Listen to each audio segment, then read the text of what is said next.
Oh, bro. Before we even really get into it, I just want to let you know that they already playing me to the left. They didn't even update the name. I hate my life right now. So now I gotta go back in and do it. Ugh. Thanks a lot. Ugh. Twitch. Why every time I want to play my life or our life, it doesn't want to make the switch? It confuses me, you know, because I'm like, you should clearly be able to make the switch as easy as I think you should.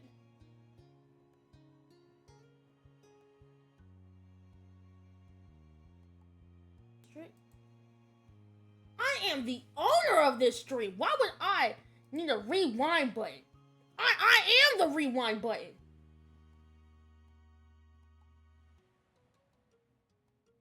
Ooh, this thing pisses me off, bro. I'm aware. Where is the edit Steam info? Edit Steam info. Hi, if you're just joining us. It didn't change the name, so I'm going back in to change it. We are not playing Roblox. We are playing Our Life Beginning and Always.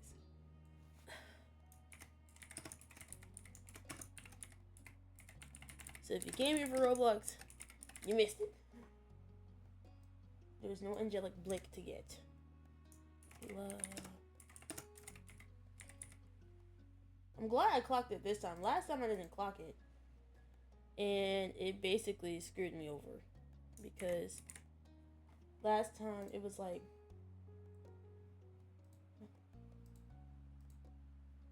I don't think it's updating as I do it, but I'm gonna let ads roll. And I forgot the name of the game that fast.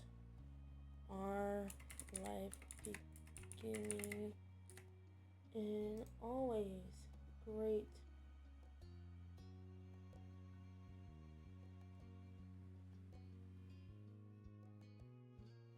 Done. It should be updated. Hi, if you're just joining us.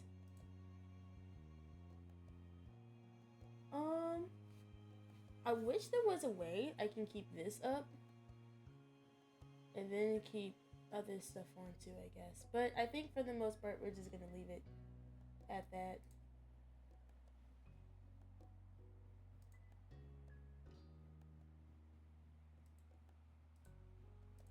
I haven't really got the chance to mess with this. That's there.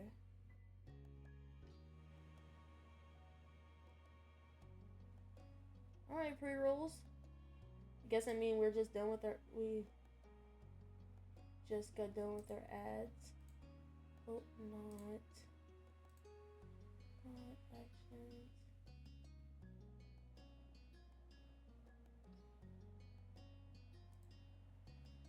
Unban request. There's none.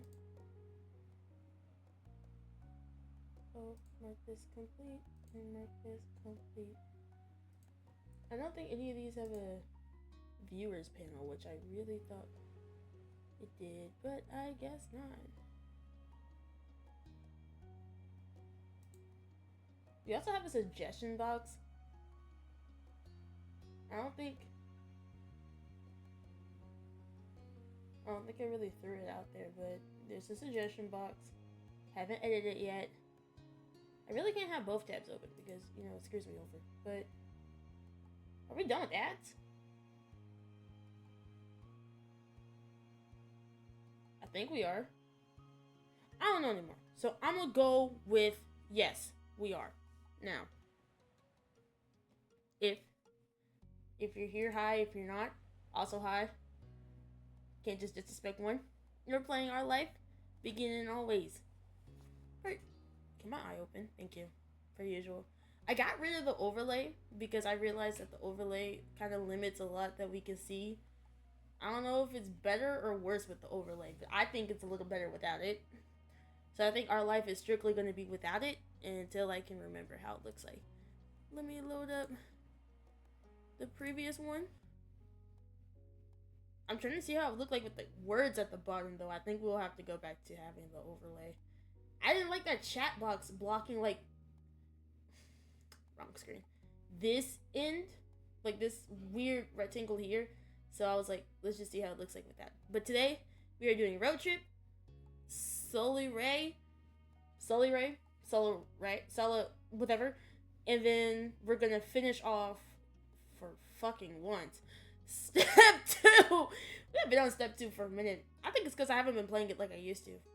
I would do Derek's, but then we'll be here forever. So we're only gonna do these 2 and then end the summer off, and then kind of start 3. Because these 2, because you got.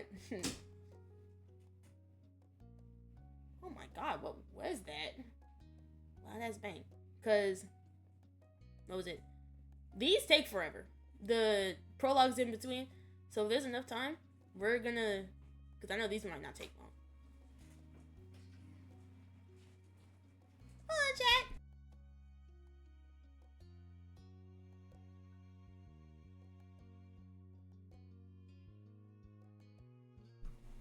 Is that about how it was?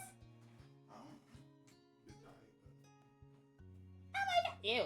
It's diet bees? I have to drink diet. My fault, bees. You're such a hater. I'm not a hater. It just threw me off that it was diet. You're a hater. Oh, okay, whatever. We're just gonna start road trip. Hater. Okay. Great. Hater. Why you touch my shoulder? Chat, he touched my shoulder, bro. Oh my god, chat, lock me up. What? Why would I want to lock you? Never mind. Okay, here we go. Back on the thing. Oh, I can't see the subtitles because of my mic. There you go. All right, I'm gonna stop prolonging my start and just start. Even though you were awake, the sun has barely peeked its head above the horizon and the sky was still dark, though lightening up by the minute.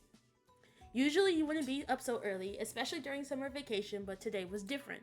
Today, instead of the lazy day you were used to, everything around you was a flurry of activity as both your family and Coves prepared for what lay ahead. Because parked in the street just outside your house was a massive RV camper, so big you can't even see Cove's house behind it. Oh, hey! I didn't realize you were here, Sean. What's good? Sean? He said, Sean. Yeah. What's good, gangster? How you gonna come in my chat, talking to my chatters on Sean, what's good, gangster? on my microphone? He lurking. Yeah. He said hi. If you want to talk to him, just hop in the chat. It's all good. I don't want to talk to Sean. Oh. Sean wants to talk to me. Ain't that right, Pookie? I'm just gonna continue the story. His parents had rented the RV for a few days to take him on a short road trip to see the Redwood National Park. Wonder where that is. You glanced at Cove, who was standing nearby, taking in the scenery from in front of them. The prospect, yep, of the trip had to be a mixed bag for him. But it was only 3 days, so it seemed like he was dealing with it as best as he could, especially now that you and your family were joining them. You weren't sure how exactly it happened. You knew your parents and Cove spoke to each other often, and somewhere along...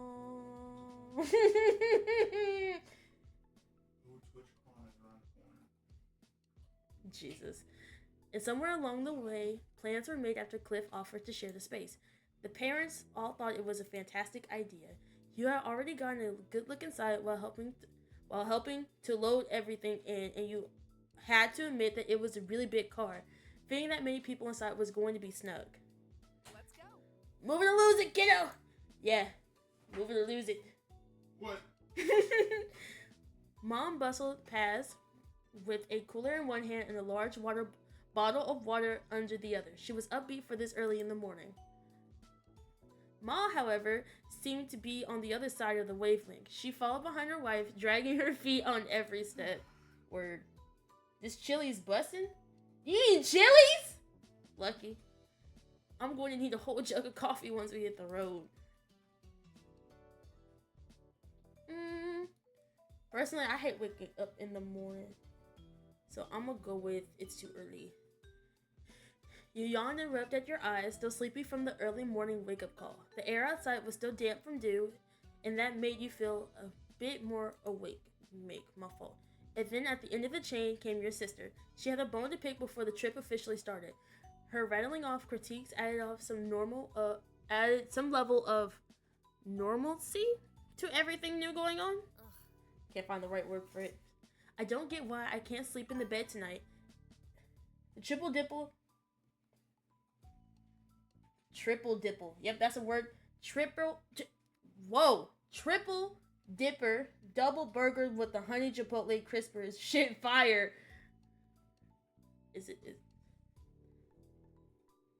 We can't even afford. Nah, I'm not gonna throw this under the bus. The Mexcursis. What the fuck is a Mexcursis? Oh, wait. Just realized something. Now that we don't have. Oh shit. Can we unshrink this somehow? There we go. Now it can be stretched up and in the corner. Yeah. Now y'all won't be so small anymore. I can finally read chat on the screen. How cute is that? I don't get why I can't sleep on the bed tonight. Angel's the youngest and I never fall asleep in that loft. We're trying to make things fair on everyone. If you want to play the older card, you should be offering to take the lofts both nights. It's important for big siblings to make sacrifices for their younger ones. If you want... I'll order you and Angie some tomorrow if you want. Huh? Hey, Sean's offering us free food, man. I don't know. You should probably take it. Hey, I'm taking it. Hey, listen, I'll take it. Shit. Please. Please. God, please. You're saying it's like we don't have any food. Wait a minute, Sean. Actually. Listen, we got food, but I gotta cook it, man. Okay, yeah, he got a point. I don't mind cooking the food, but if you wanna slide a homegirl some free chilies, you definitely be up there. Matter of fact, band for band. When Zach get paid, he gonna slide you some food. Band for band. That makes sense, right? As many times as I saw Sean. Okay, just text me this shit on Discord and I'll order it tomorrow. Just let me know what y'all want. Oh, we can get whatever. Okay, wait. What's our limit? Hey, I'll call you after stream. I'll just call him after stream. He's gonna forget. Not if I call him. You should text it to him. If he's anything like me, I'm gonna forget. No, I'm gonna text him, but I'm gonna call him after stream. Mm-hmm. When are you streaming? No, after you stream. After you're done streaming. Oh! Shoot, okay. He said we got $85. Well, I ain't gonna spend all 85. I'm generous. I might just 85? want... Damn. I think... Honestly, I might just want some Mazdas. That's it. Mozzie sticks. But that might just be... Okay. Back on the game. Almost forgot I was playing it. Elizabeth huffed, not happy with the answer in the slightest, and folded her arms, leaning back against the side of the RV. The trip plans have been nailed down prior, the sleeping arrangements included. Elizabeth still had on to her objections with them after the stream. Is that an L or I? Is that L or I? Is that L or I? Where? In the chat. I'm dyslexic, bro. I. That's an I? Yeah. I-H-A. What the fuck does that mean? I. That is not how that sounds like. That's a That's a That's not I. What? I. It's like I. Oh god, you should let me be mod. I haven't modded you yet. No, you didn't mod him. Hey, mod!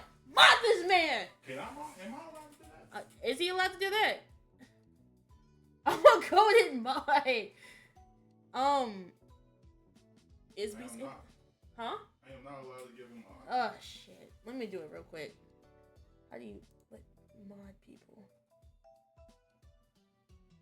Prime came in September. Shoot before. I want to warn you. Whoa, not trying to do that either. Wait, how did I do this? I just did this. Click on his name. Click. Fuck. How did I just did this to somebody else? I'm confused on why I'm struggling.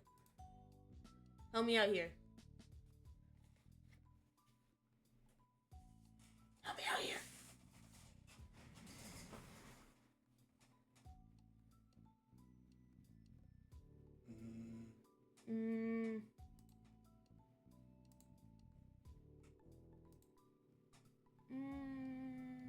Is he already a mod? No, this is Prime Gaming. The mod is the. Hold on, look. The mod has the sword. See?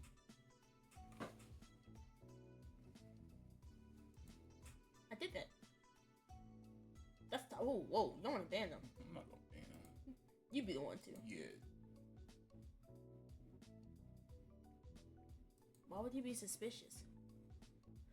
Don't be suspicious, be suspicious.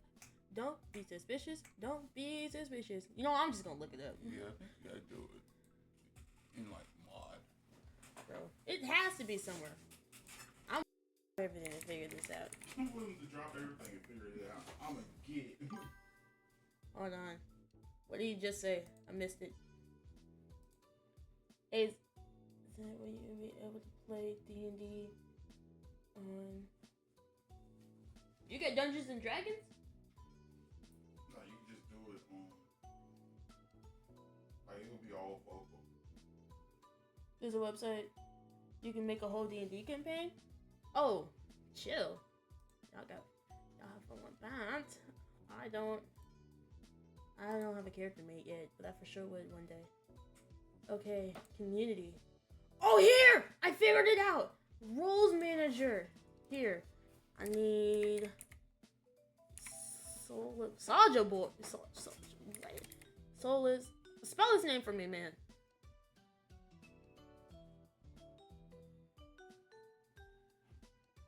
Beast. Spell my boy. Spell his name.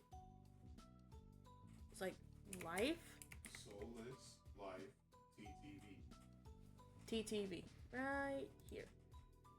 He is a moderator. Alright. I have blessed you with modding privileges. Hooray! That took way longer than it should have. Way longer than it should have. There was a main area of the RV with a couch, loft, and some floor space. At the end of the car was a room with a large bed. Your moms were sharing the bed, Kiara was on the couch, and father and son intended on sleeping on the floor. Yes, sir. The adults determined you and Elizabeth would switch between the small loft above the driver's seat and sharing the beds with mom. I think a loft would be fun. It would be a new experience for you, and it sounded kind of cool. Alright, you lot, does everyone have everything they need? We're heading out in 5 minutes, so now's the time to double check. You don't want to forget something important. At that word, Elizabeth yelped and dashed back into the house, her head, bed, hair bouncing behind her as she went. Ma came over and gave you a smile, settling her hands on her hips. How about you, Angel? Do you have all your clothes packed?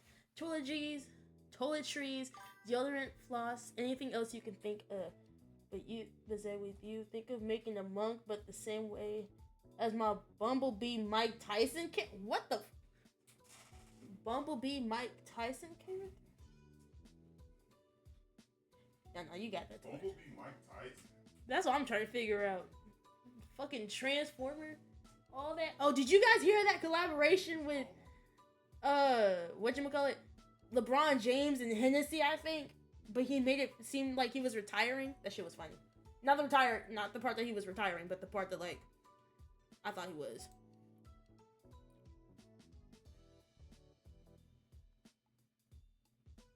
I was confident. Wanting to make sure everything was organized and ready to go, you had packed the night before and set your alarm too. Yep, I'm good. That's great. We'll have to wait for the ones who weren't as organized, but we'll be heading off shortly. With a few minutes left to spare before leaving, you mentally went over what you had packed for the trip.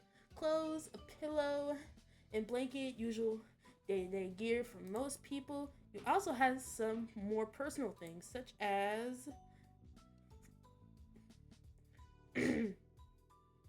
portable game console. Drive to Redwood Park would take an entire day one way, so you want to make sure you had a way to entertain yourself while traveling there and back. Ooh, the MP3 player.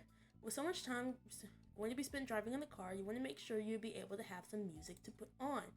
And is that a ball? It is a ball. Because he already made it, so I don't want to. Okay, slay. And the pajama shirt. You want to have something comfortable and special to wear on the trip like this. And you wanted Cove to know that you were still using it. That's really it. I don't got anything else I would want to bring. Hey, let me take that for you, Angel. I'll stow it in the RV. There's a few spots left. It'll fit. No, my figure's knocked over. What's this game? This is Our Life Beginning and Always. Think of it as like a romance visual novel. Low key. You know you could just tell me that. Take a stretch for 150. Like, thank you, but you know you could tell me that. I'm right here. You're right. I can with a little lean on. Ow! Y'all, she hit me. What? You know how every time I stream, you make accusation upon accusation. That's because you did hit me last stream. Okay, last stream I did hit. I take that one. Lurking for 5. Is he just hitting lurking? I think he is. He could use up all his shit. That's what I'm saying.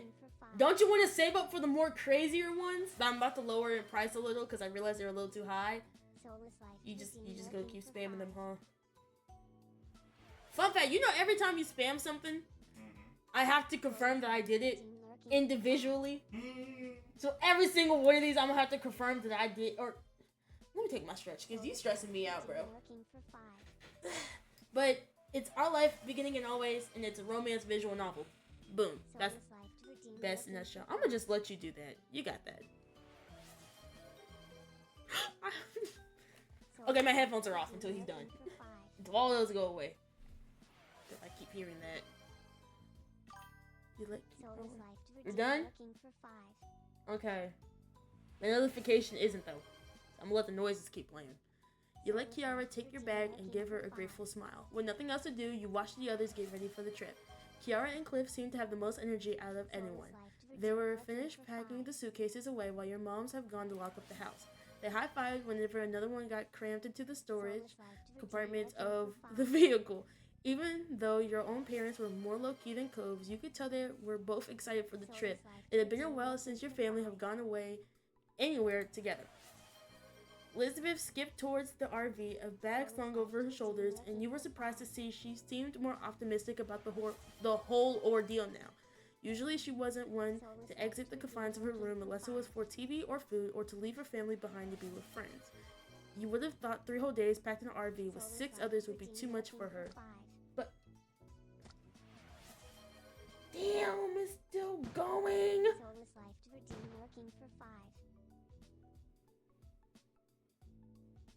Okay, it's done.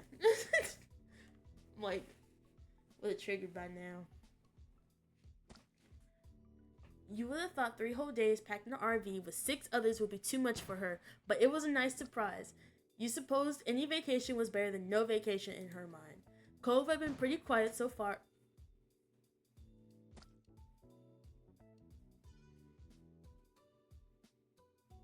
You just gonna keep blowing me up? Wow, that's crazy. Crazy work. I realized that, like, the camera should be facing... No. There we go. The camera should be facing like this, because I'm reading from this angle. Cove has been pretty quiet so far, and more than anything, seems to be overwhelmed by the situation. I was excited for the trip, wasn't excited, eager to get to the destination, curious about the RV. You didn't feel much either way about the plans. You were excited for the trip too. It was great to get away and explore new places. Soon the miscellaneous remaining task has been wrapped up.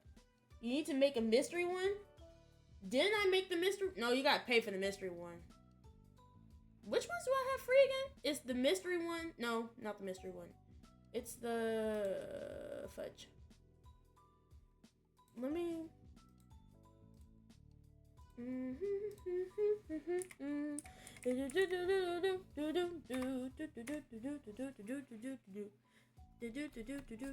Chat, I got a story to tell you. So, yesterday, I hypershot a bit on stream, but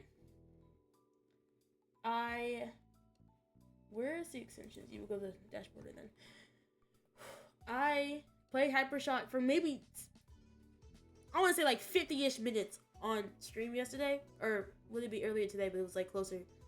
Okay, earlier today then. And what was it? I uploaded the VOD to YouTube because that's what I would typically do. I record the stream and then upload it the next day. But YouTube done put 3 copyright claims on it. Cause thank you. It's not my birthday yet though. How can I manage? Oh. Okay, that actually low-key scared me. Create my custom item configure.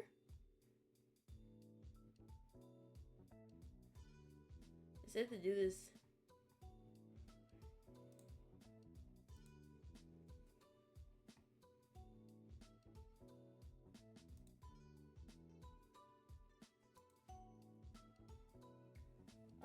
Where's the mystery box here? Free. Okay, wait, try it now, because I think I updated it. I don't think I did. Well, I did, and I didn't. Dynamite cake tomato. You got that, you got that. Where is... Can I not launch here? Thanks. Thanks, please. Hold on. I'm gonna reopen it on a different tab. Like my stream on a different tab and see.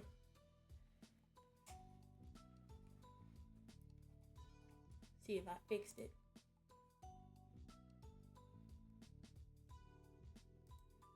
Come on.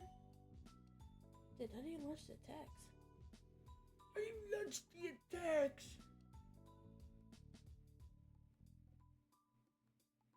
That is not my local time anymore. What? Edit, share, more options, no. Okay, I don't know how to launch it, but I'm gonna just assume that it will work next stream. Get the game rolling. Everyone piled into the RV. It was officially time for the trip to start, and it did. Cliff took the first shift driving. He cautiously navigated the massive car out of the narrow neighborhood streets. It was a touch and go for the first part of the journey. Your moms and Kiara were all huddled up in the front, trying to get a view of how much space they had on each side. There was a sense of relief when the first long leg of the trip was hit, and the RV would only need to go down one stretch of highway for miles. The mom group cleared out the driver area, leaving Cove's dad to it, taking more comfortable seats around the main cabin. You felt like you could finally relax now, too. Time slipped by as morning faded away. Before you realized it, the engine of the RV came to a stop, but only halted for a few moments as Cliff climbed out of the driver's seat and Mom took over. Ma was sitting shotgun, giving Mom a quick tutorial on the controls, as it was her first time driving anything this large. Cliff groaned as he headed towards the rest of you, stretching his arms above his head and loosening up his muscles. We're making good progress! Wait, gotta give him my voice. We're making good progress! There we go. Yeah, maybe you should take a nap in the back for a while. That was a long haul you just did, and I know you're on less sleep than usual. Cliff waved a hand, that trademark grin on his slipping into place. Nah. I don't need sleep. I got a few miles in the oil tank. He flexed an arm, showing off his muscles to drive the point about how resilient he was. Home? Okay. Oh, to drive the point of how resilient he was home. I'm so slow sometimes. And Kiara rolled her eyes in amusement. Dad, everybody has to sleep. Cove shook his head at the tough guy act, though Cliff simply chuckled and ruffled his son's hair. So? Are you going to be driving again soon, Mr. Holden? I want to know so I can prepare. Did anyone pack some rope? I might need it. There's no seatbelts up here. Elizabeth coughed down from where she was lounging above the driving compartment. Who's that random dude in the top left corner? Oh, okay. That's Cove's dad. It's Cove's papa. His Pa Dukes, as you would say. Wait. Beast. What does Solus call his dad? Does he just call him dad or is it Pa Dukes? He calls Ethan Ethan. Just Ethan? Yeah. Damn. Sometimes they call him dad. Not even Pa Dukes? Nah. Just What? His dad. Damn. I thought you had a nickname for your dad like you did for your mom. But okay, that works. Pops is dad and my Duke's his mom. Yeah. Well, I should have asked you. I don't know why I asked. Zach. That was weird. She was lying on her back, her hair falling over the side and swinging around as the RV started up again and took off the road. A bag of potato chips was balanced on Elizabeth's stomach, and she tossed a couple in her mouth right as Cliff held a hand to his chest, pretending to be offended by the remark. Kiara laughed light-heartedly. Whoa, English. Lucky for all, we have enough adults to cover the shifts today. He won't be driving again until tomorrow. Buddy at the top looked like a girl. He just got long hair, man. Leave his locks alone. Nothing wrong with that. There's some dudes in the world with long. I feel like you could rock. No, you would look homeless if you rocked that look. But I feel like you. I was a random stray on your behalf, and I'm so sorry. But hey, so I was curious if you want to play Rocket League, man. Rocket League. Is it free? Isn't it free? Let me see. Could have sworn it was. Driving again until tomorrow. You stay quiet, shook your head, rubbing. Phew, that's a relief. Just enough time to write up my last will and testament. No, you too. The rest of the group laughed while Cliff pouted, and you gave him an apologetic shrug. He said it is. Mom then shouted back at her seat to join in the conversation, a playful smile tilting her lips. What I'm more worried about is this old monster getting us there and back again before falling apart. It looks like though it's been built in the early 90s. It must be older than some of the occupants. I was just saying because we haven't played in a minute. Yes. That's just the aesthetic of the decor. It's not that old, I think. Did you ask what year the model was made before you rented it? Kiara wrinkled her nose at the thought. Yes, I did. I just can't remember what the answer was. Cliff chuckled at her while the rest of you let out a collective sigh. The RV lurched a little as it picked up speed, and you held on the ladder to the loft to keep your balance. You felt something graze the top of your head before a weight settled on your yellow hair. When you tilted your chin up carefully to look, you heard the rustling of the bag of chips and realized Elizabeth had rested the end of it on your head. She gestured to the opening, silently offering to share her snack. I took a handful. Reaching up, you scooped some chips. After that, the weight of the packet left your scalp. You happily munched away as the conversation continued on, and you got closer and closer to your destination. The day flew by, and with the group and you chatting, playing games, and passing the time together before finally arriving at the park and settling up for the night. Mom was closing the windows while everyone got ready for bed, saying goodnight to the others as she made her way to the back room. You all had dinner together while still driving, and some hours after had arrived at your destination and found a spot to park in for the rest of your stay. Wow! Giving a look across the front of the RV, you noticed almost everyone there was already dozing off where they were, with Cove having completely fallen asleep curled up in the passenger seat.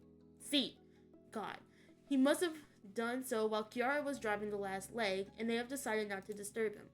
Kiara herself was the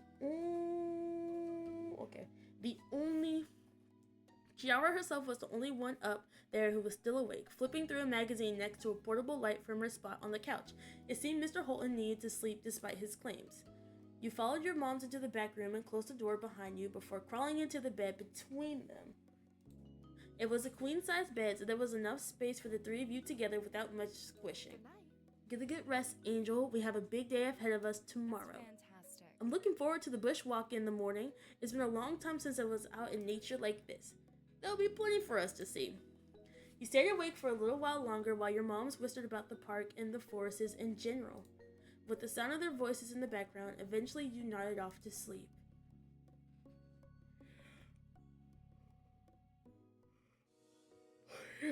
The next morning, you were up bright and early, preparing for the day ahead. I slept okay. Or well, I guess. You fell asleep before you knew it and had woken up rested. Mom whined a bit about the firmness of the mattress, but Mama only encouraged her to enjoy the trip while she could. While looking for a spot to get ready, you had some troubles finding a space on your own as the others were doing the same. Cove was perched on top of the counter, brushing his hair and tucking up against his legs every time someone wanted to move past. Angie downloaded too so we can play Trio. I can't right now because I can't stream and download at the same time. I tried that once. It didn't go too pretty. So I'm going to have to do it afterwards. Trust I will though. The parents were checking, double checking, and triple checking that you had everything to the point where you had to stop listening to them altogether.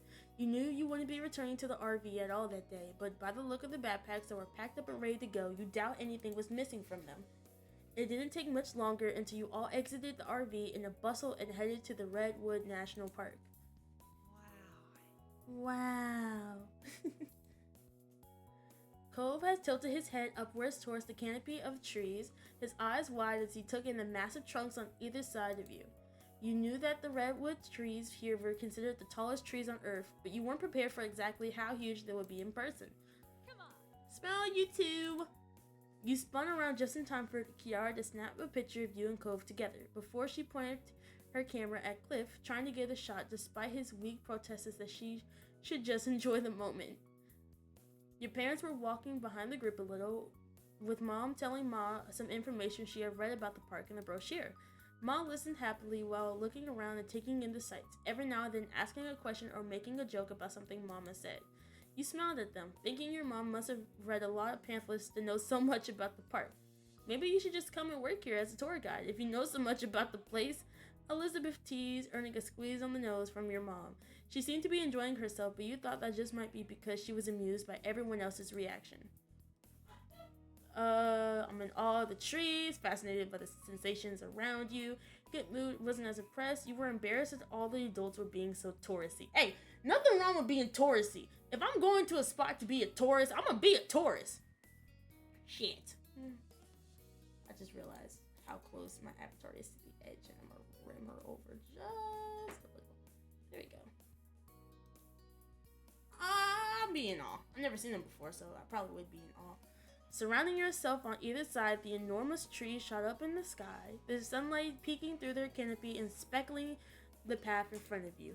The sheer size of the redwoods made you feel like a tiny ant bustling along through the forest. The adults have decided on some casual nature walks rather than any serious hiking, and you strolled along at your own pace, taking in the scenery. Elizabeth sped up a bit, smirking at Cove as she fell into place between the two of you, and immediately you could tell by her expression she was going to say something taunting. I can't believe our families are actually on vacation together. She threw her arms out, speaking with a genuine sense of bewilderment. I would have joked about something like this happening, but now I'm not sure I want to give them any more ideas. Cole smiled at her, even if it was a little awkwardly, and they continued walking along. Just watch, next year they'll be talking about their new amazing idea. She put on a fake voice deeper than her own. We should just sell both our houses and move in together. Think about how much we'll save on the mortgage. It was clear Elizabeth was being sarcastic. Cove simply shook his head, not really bothered by her. You supposed he was used to it at this point. But seriously, they really do act like we're a single family, just because we live across the street from each other. Elizabeth gave you and Cove a look, her eyes glistening Glistening, yep, with mischief as she leered towards you. Maybe one day we will be related, legally anyway. She said it as though she was a gossipy old lady, but she almost immediately dropped the tone and nonchalantly said her real thoughts. At least that's what Ma thinks. Cove still blushed, which made Elizabeth smile triumphantly, as though that was her whole purpose for teasing him. Then he mumbled something quietly, refusing to make eye contact with either of you. I don't know why you think you're so funny when no one else does. Ooh! Clock it, clock it, clock it. Ooh. Tried to cut it out. Cove was disappointed. Wasn't a great comment. I'll marry you, Cove. You ignored Elizabeth. You were embarrassed. I'm gonna just throw something in there just to make him embarrassed more. He looked at you with disbelief. He genuinely could not believe this is where the conversation has gone. I expect you to give me an answer sooner or later. Cole frowned and reddened harder, but pretended to ignore what you were saying. Your sister has noticed what's happened. Ooh, he isn't going to engage with this topic. He groaned at the continued teasing and continued the speed of his walk. The day continued with plenty to see and experience. You passed a few different activities that you would have liked to try out if you had the time, such as kayaking and rock climbing, but Mom said that it would have had to wait for another trip. There was a little stream during the walk that you sat beside and set out a picnic for lunch, nibbling on a selection of fruit sandwiches and chips. Various birds flew by overhead, and you made a game out of guessing the species that were hanging out in the trees nearby. You even managed to get a couple of them right, including the kingfisher that grabbed half a Cliff's sandwich.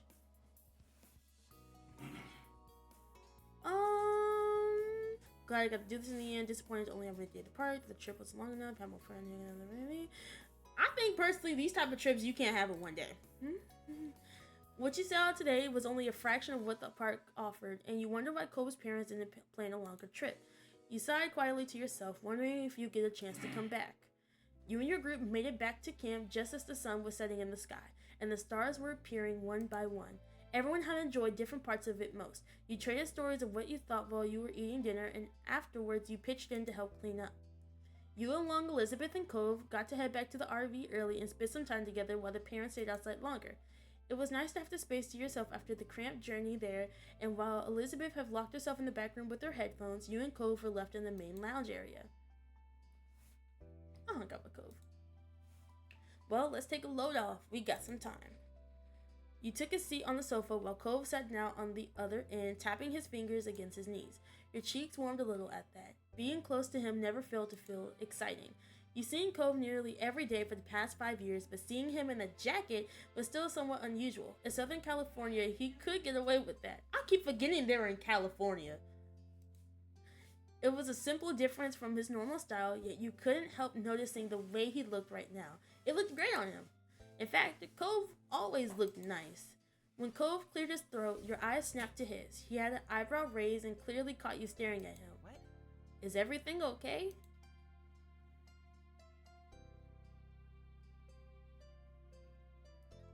Am I good for saying I just want to keep teasing him? That just sounds funny. Yeah, I used to do that to Beast all the time. I just tease him all the time, right, Beast?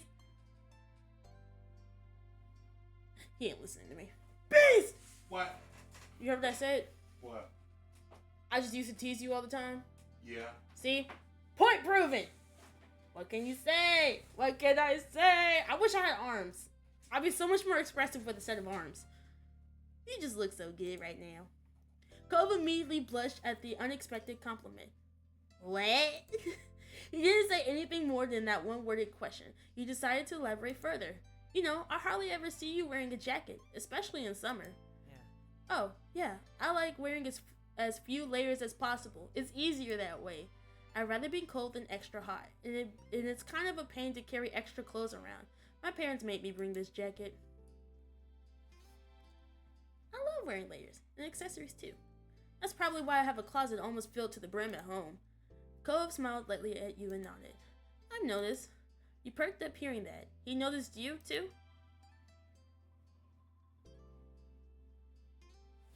Not changing the subject. Bitch me on this topic. Can we? Yeah, there you go. Ask him what you like seeing others wear.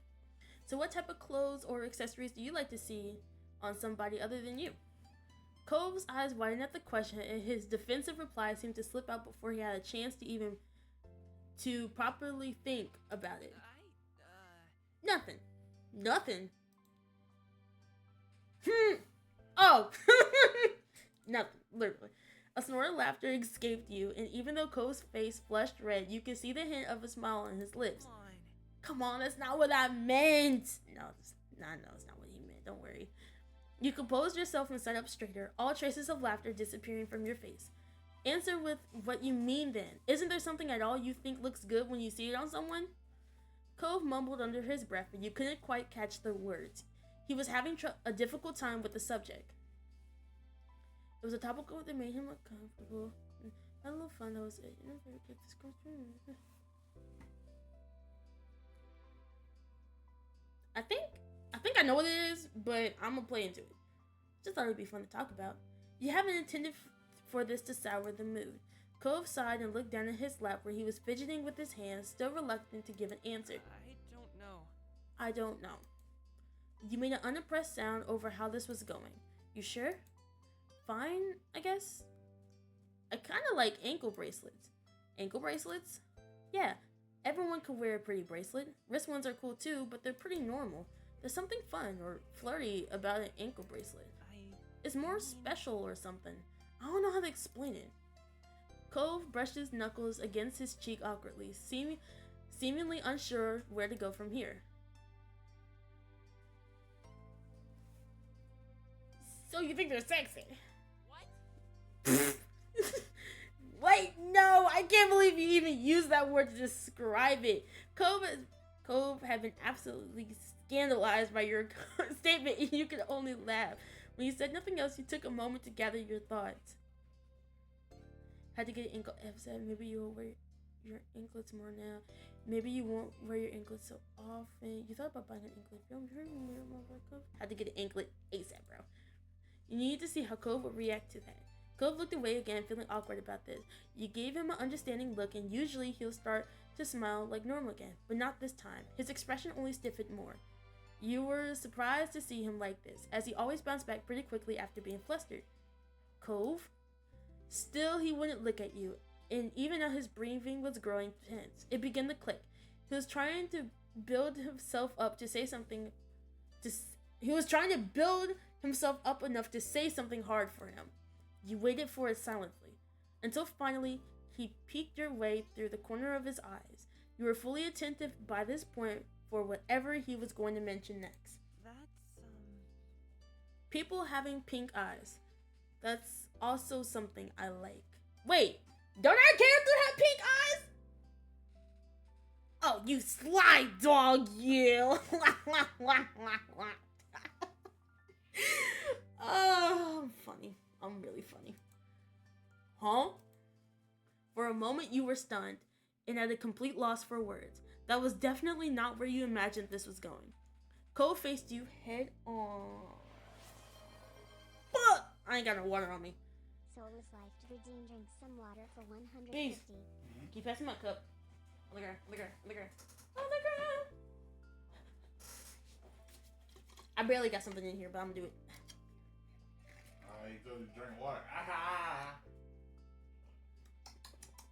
Okay. Water sipped. Fuck. Every time I pop this thing open, it's... Please note an unredeemed care package for Thank you, 300. please.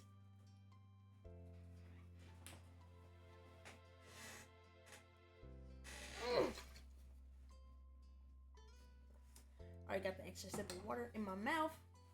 And my posture was actually okay, so I didn't really have to fix that one. Cole faced you head on, his expression full of desperate meaning. You got the distinct impression he haven't chose that color just because he liked the color pink. He chose it entirely because it was your eye color. Was he trying to flirt with you? That was all you could think of. Your legs felt like jelly and you wondered if you might fall right off the couch. What do you like for another person, Angel? Muscles, pretty hair, glasses, blue eyes. He doesn't have glasses, so he has a blue eyes. I mean, his hair pretty cool. I'm gonna hit that. Everything about you. Ah! Cove went still, his eyes widening in surprise. It was definitely a lot for him to hear, but you couldn't help yourself. It was the truth. You adored him. And now you were both flirting with each other. He placed his hand in his lap and looked down. It seemed he hadn't expected to get this far and didn't know where to go from here. With that topic abruptly dropped off, Cove has officially had nothing else to say on it. The parents all arrived soon after, each of them climbing into the RV and finding some place to sit down and rest their legs. Elizabeth, hearing all the commotion, came out of the room for the first time since arriving in and joined you all. You spent the evening chatting and playing a few games, enjoying the last evening of the trip together. Bedtime arrived within the blink of the eye. As the group hunkered down for the night, your mom did a final round to be sure nothing had been left behind. She explained that Cliff was going to start driving early in the morning like on the first day, but we'll be letting everyone else in the group sleep. That way there wouldn't be a need for all of them to get up. Now was the time to check if you haven't left anything outside. You, as well as everyone else, were confident you had packed it all up inside the RV, which means it was time to get some rest before the journey home tomorrow. Your moms and Elizabeth said goodnight, heading to the back room while you climbed up to the loft. Cove and his family got situated below in the previously set arrangement. You tried to get comfortable as a million thoughts were running through your mind. It was hard to believe that the trip was practically over, and before you knew it, you'd be back in your own bed at home. I liked the mini adventure. It was short, that's for sure, but you got to see and do so much during your time here. All in all, it was a nice break away from home. The minutes ticked by silently. It didn't take long to hear the soft snores of Cliff and Kiara drift up to you. They were asleep now. You wonder if Cove was still awake and decided to poke your head out from the loft to find out. You blinked through the dark. Looking down the hall, you noticed Cove laying on his back, his eyes staring up into the ceiling. His seafoam hair was spread out on his sleeping bag. He must have felt you watching him because suddenly his eyes locked onto yours. It was difficult to see much in the dim light, but you can make out the crooked smile on his face well enough. I made a silly face. Cove rolled his eyes at you, or at least you thought he did. He then decided to have fun silently. You buried yourself under the blanket and pulled out your game console as silently as possible. While hidden away in your own little spot, you're not sure how long, getting some extra time to enjoy yourself. But at some point, your eyes grew heavy and you gently drifted off to a deep sleep. When you woke up the next morning, it was to the rumble of the RV as it traveled the long journey home. Still blinking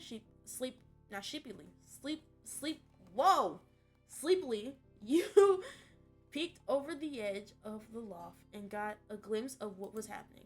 Cove was sitting with his mom on the couch, the two of them talking quietly. He must have noticed you moving around up there because Cove Ocean's blue eyes snapped to yours and gave you a smile. Morning, Angel. Morning, Cove. Overly loyal.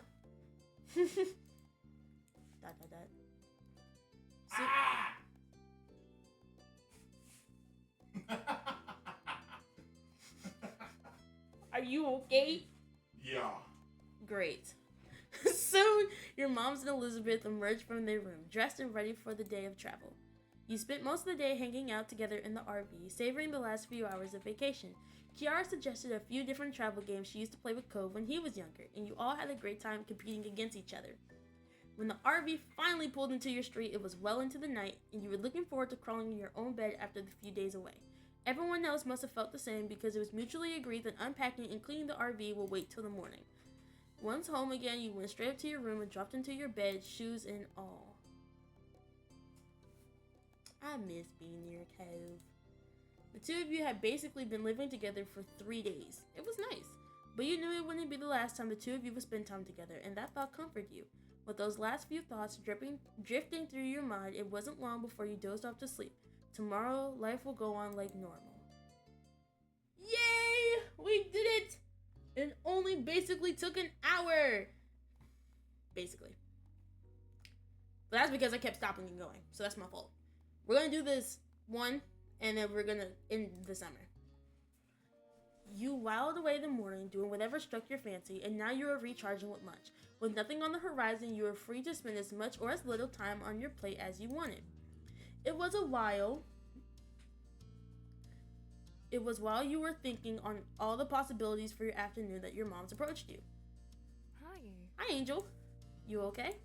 Mouth full, you nodded in reply. To your surprise, they both sat with you at the table. Based on the time, you wondered that they were joining you for a meal, but neither of them bought anything. Great, you wanted to have a little chat with you. The qualifier little did nothing to downplay the situation. Your chewing slowed as your eyes widened, looking from one parent to the other. Anything that required both of them to talk to you must be something big. It was unsettling. I hate when my mom does that. You didn't like being the only one not knowing what was going on. Stomach churning, you wait for them to fill you in. Oh, don't look so scary. It's nothing. Don't look so worried. It's nothing scary. Promise. There's I'm gonna call it a dance. A dance. Because I don't know how to say it. At the Cypress tomorrow night, your mom and I are going. The Cypress was the country club your moms were a part of and where Elizabeth plays golf. It seems like every other month they had some event or another, all with fancy names. Like, party basically. Chewing your lip, you wondered what this had to do with you. Mom chuckled at your poorly concealed reaction. Leaning in, Mom took your hand and squeezed it. We decided to make the night a bit special. Elizabeth's going to be allowed to stay home fully alone for the first time. You'll still be coming to the party with us. It's Elizabeth's night to party with no family around. Not yours. Sorry, you gotta wait a couple more years. Oh, so we're just going to this big party. Okay, touche. What's the party gonna be like? The usual. Well, mostly. We wanted to make it an extra special night for you too, so we got something extra planned. That was unexpected. Interested, you listened. Your parents shared a look across the table. You cleared your throat, reminding them that you were waiting. They couldn't keep dropping such hints, then turned coy when the conversation was about to get good. Since it's a pretty fancy party that's still chaperoned, and attendees are allowed to bring a guest, we thought it might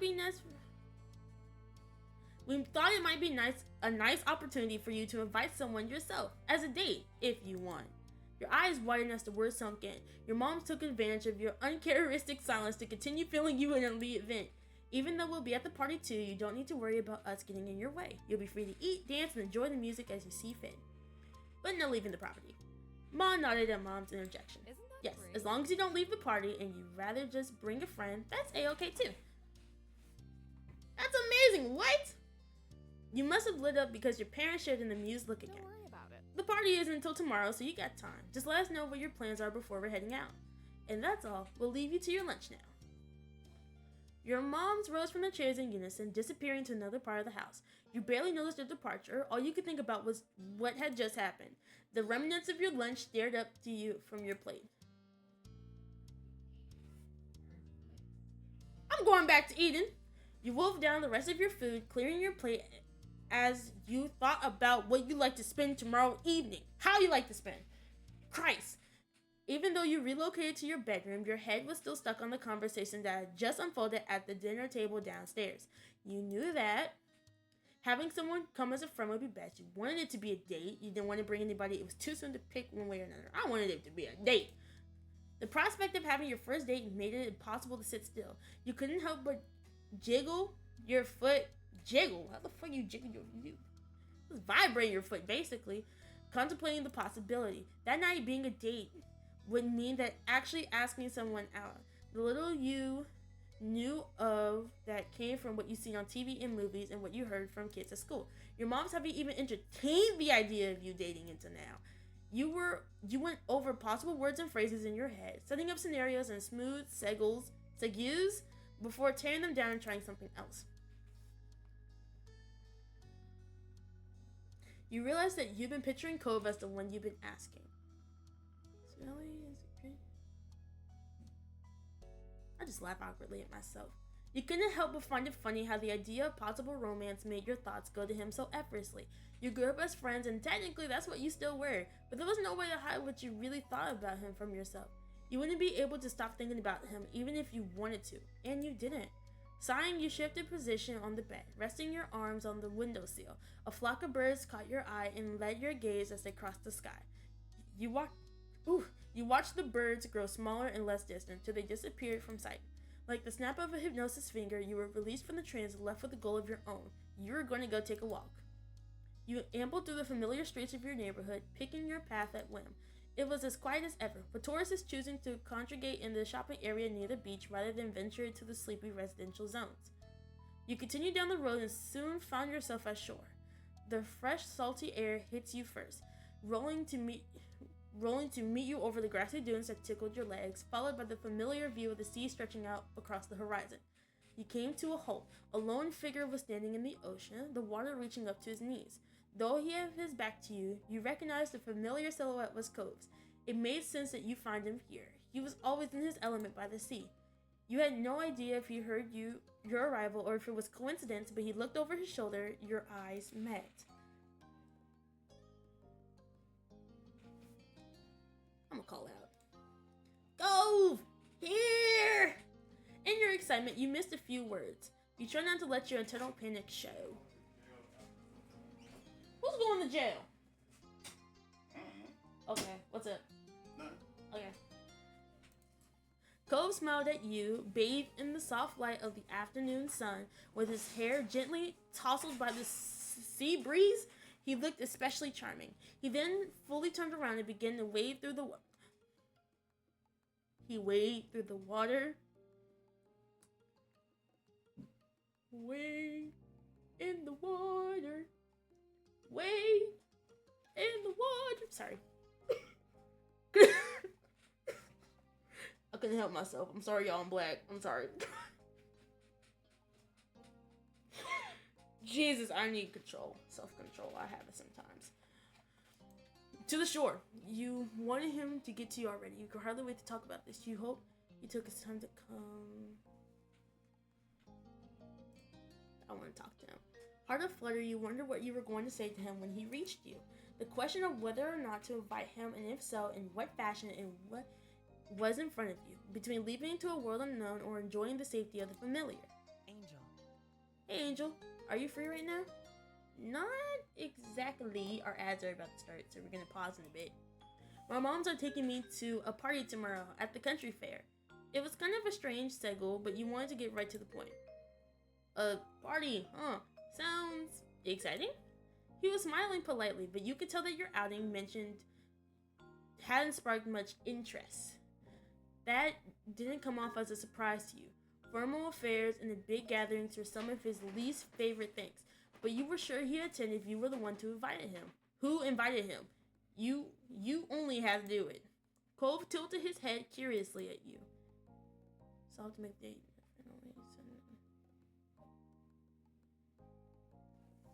I'm having it, yes. I'm making it a date. Cove continued to watch you expectantly. It was kind of thrilling to keep him in suspense. Angel?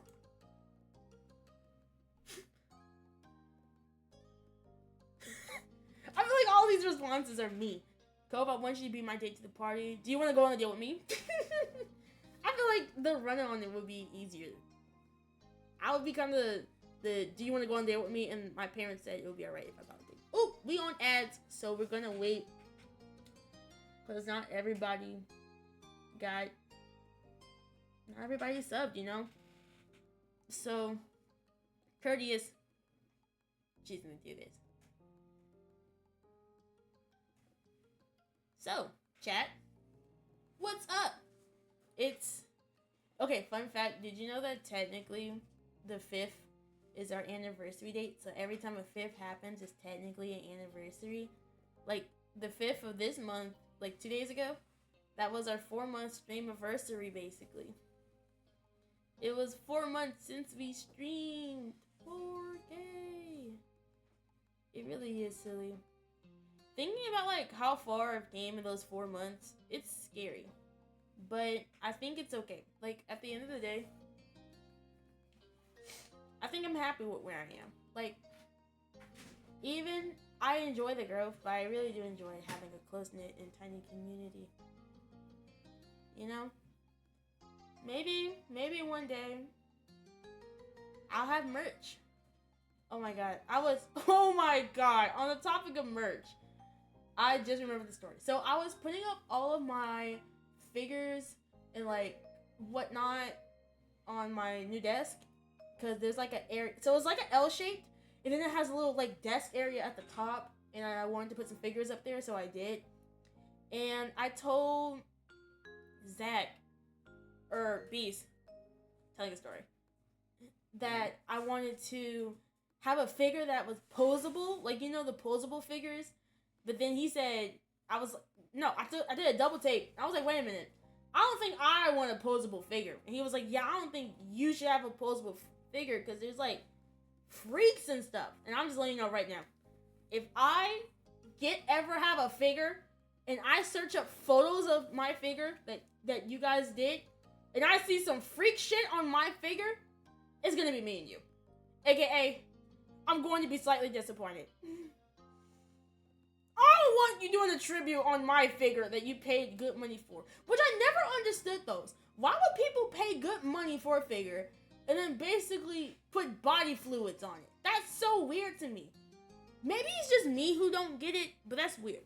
Isn't that weird to you, Beast? Yeah. Were you really listening, boy, or were you? I don't know. Happy birthday! I just happy birthday with instinct. Waiting for ads to end before I can continue. But I was just talking about the figure story. Oh yeah. The posable figure story and whatnot. Yeah, posable figures are dangerous. They are dangerous. I feel like all types of figures are dangerous. Because the posable ones, they just get more exposure. The still ones, they still do it with the still ones. I mean, they're going to do it with either one. Hey, yo, you think I should get a mouse pad? Yeah. W mouse pad. No, I don't think you understand. Oh, I'm at the wrist support. It's like the... Oh, the booby one? Yeah! If you want to. Those look so ugly to me, though. I really don't understand how people can have those. Not ugly, but it's definitely weird. I told you, it's for the gooners. I just feel like it's violating sometimes. It's for the gooners. Like, I don't even want to think about the idea of having some random person squish my mouse pad tits. Like, I don't even want to think about that.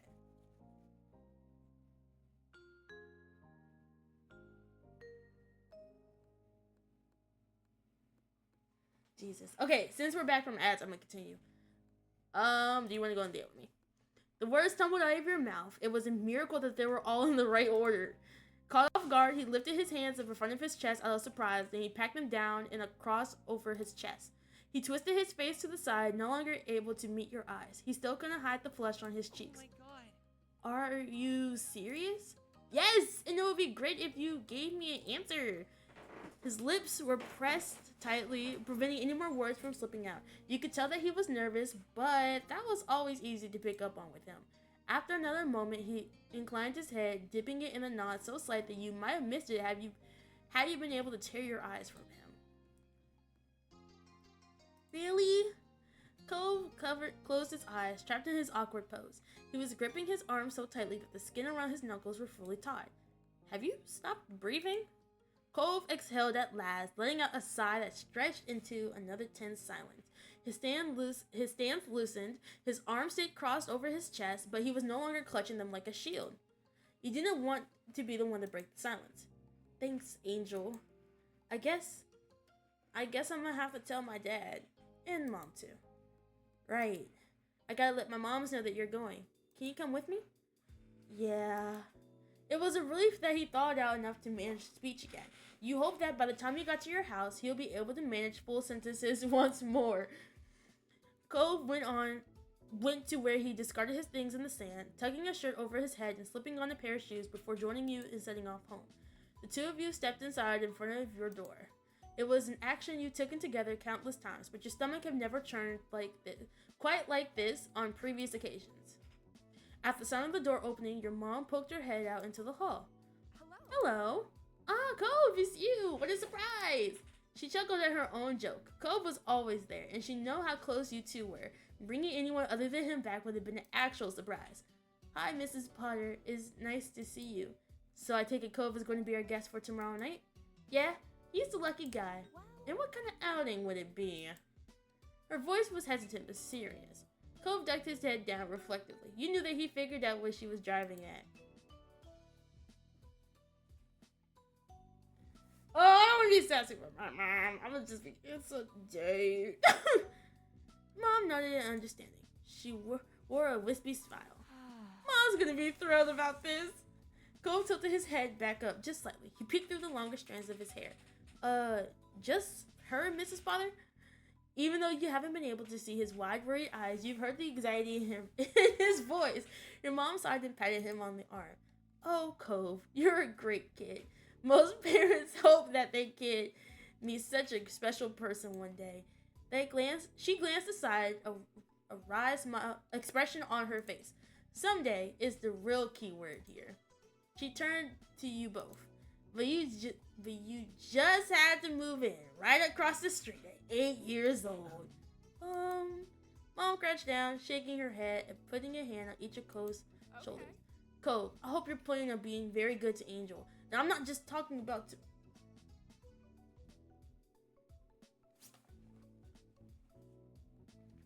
That's you. Okay. I'm not talking about tomorrow night. She nudged him playfully on the cheek with a fist. Cove, who had been blushing when this had all begun, was now red as an heirloom tomato. What? Okay, yeah, I was, or will. You're making him uncomfortable. Stop embarrassing me. You don't have to worry. Cove is definitely going to be good to me. Come on, Cove. What kind of answer is that? Don't have to worry. Cove is definitely going to be good to me. There was a teasing tone to your voice. Between you and your mom, Cove was defenseless. He didn't speak further. His eyes locked down on his shuffling feet as he rubbed the scar on his arm. The redness remained intact. Okay, we put Cove through the wrinkler enough. The big day isn't even here yet. You laughed and nodded along. There was still plenty of time to have fun. I'll give your folks a call and get everything squared away. She headed off to get the phone, leaving the two of you alone. Cove's eyes darted to yours and he shot you a quick, delicate smile before staring at the ground again. I'm going to go across the street. Talk to my parents. Alright, see you tomorrow. Bye, Cove. He retreated from your home entryway without another word. And the rest of the afternoon passed by just like that. Back in your room, your mind was still alighted with visions of tomorrow's night. The party was something, but not nearly as exciting as going on your first date. You were thrilled that Cove actually said yes, that he was your genuine date to the party. You hugged your knees to your chest, overawed by the thought. The night couldn't have come soon enough. The evening of the party had arrived. The daylight hours have slipping by in a blur. Up in your bedroom, you were getting ready for the big event. That was your intention at least, but you haven't settled on an outfit. Stationed in front of your wardrobe, you scanned over the clothing that you have had at your disposal. Though Ma had mentioned this event was a bit dressier than a normal get-together, you didn't necessarily have to comply. Wondered how Cole felt about my outfit. You couldn't help but consider how he would respond to the way you were dressed. Would he like seeing you dressed all fancy, or would it reinforce the weirdness of the situation? Your mind drifted across the street. Was Cove going through these same steps right now, staring at his wardrobe and trying to decide what to wear? You had no idea if he would dress up for the occasion himself, or if he would wear his usual attire. It would be much easier if he knew what he was going to do. Okay. I don't even think he's in here no more, gang. My throat.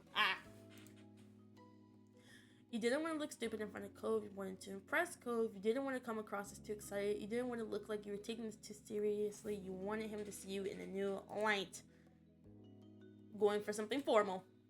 You attempted to decide on the nicer pieces in your wardrobe, the ones that rarely had a chance to come out. You decided to dress formally because you feel like you had to. Honestly, felt like dressing up. You were dressing to impress. You ought to put the things you owned to use. You wanted to make Mom happy. I felt like dressing up. There was something magical about the sheen of an elegant fabric and the cut of formal wear. Something that transformed everyone into a more sophisticated version of their normal selves. To start, you decide to wear... I say a dress. I'm a dress girl. The one you picked was light and had sheen. The silky material seemed to glide through your fingers as you took it from the wardrobe. It was a perfect fit for a summer evening party. You begin to get dressed, your fingers working stiff zips and awkward fastenings. It felt different against your skin, reminded you with every movement that you were dressed up. Whatever happened tonight, you were pleased that you have gotten the opportunity to wear this. Now dressed, you gave yourself a final glance over before heading downstairs, ready to head out. You found your mom's already waiting in their living room. They were putting finishing touches on their outfits. Mom strapping her heels into a stiletto shoe, and Mom trying to fasten a bracelet single-handed. Oh, look at them. They look so nice. They looked up as you entered. Oh, Angel, you look so nice. Don't you think, Pam? Thanks. Thanks for dressing up, Angel. I hope the party will be prepared for your arrival. You look sharp. Mom was still struggling with the bracelet. You lended the hand, literally, by taking one side and holding it as she secured the clasp. Thanks, kiddo. Mom then glanced over at the clock on her wall. Seeing where the hands were pointing, a frown creased her face. When's Cove gonna be here? Do you know? I'll go get him. Oh yeah? She raised her eyebrows, a broad grin replacing the earlier frown. That's very polite of you. Go sweep him off his feet. We want to leave in 10 minutes. Okay. Cove's house was mere seconds away from yours, making the warning unnecessary, but your dual leave went out. After crossing the street, you found yourself at Cove's very familiar front door. You rang the doorbell, whose chime was lodged in your head from all the times you rung it over the years. Though like unusual Cove's mom, Kiara was the one who answered it this night. Come on. Hey Angel, come on in. She beckoned you inside as she was so excited to see you that words alone were enough. There we go. Thanks for coming. The boys will be right down. They're just in Cove's room. I can call them if you want. It's alright, I can wait. Great. Sure. She took a seat on the sofa and patted a chair. Feel free to put your feet up. While you waited, Kiara easily filled the time by chatting with you about your plans for the night ahead. A short while later, Mr. Holton strolled into the room, giving you a wave.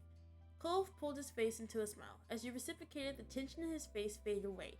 You watched him taking in your outfit, swallowing and grinning at you again. Hi, Angel.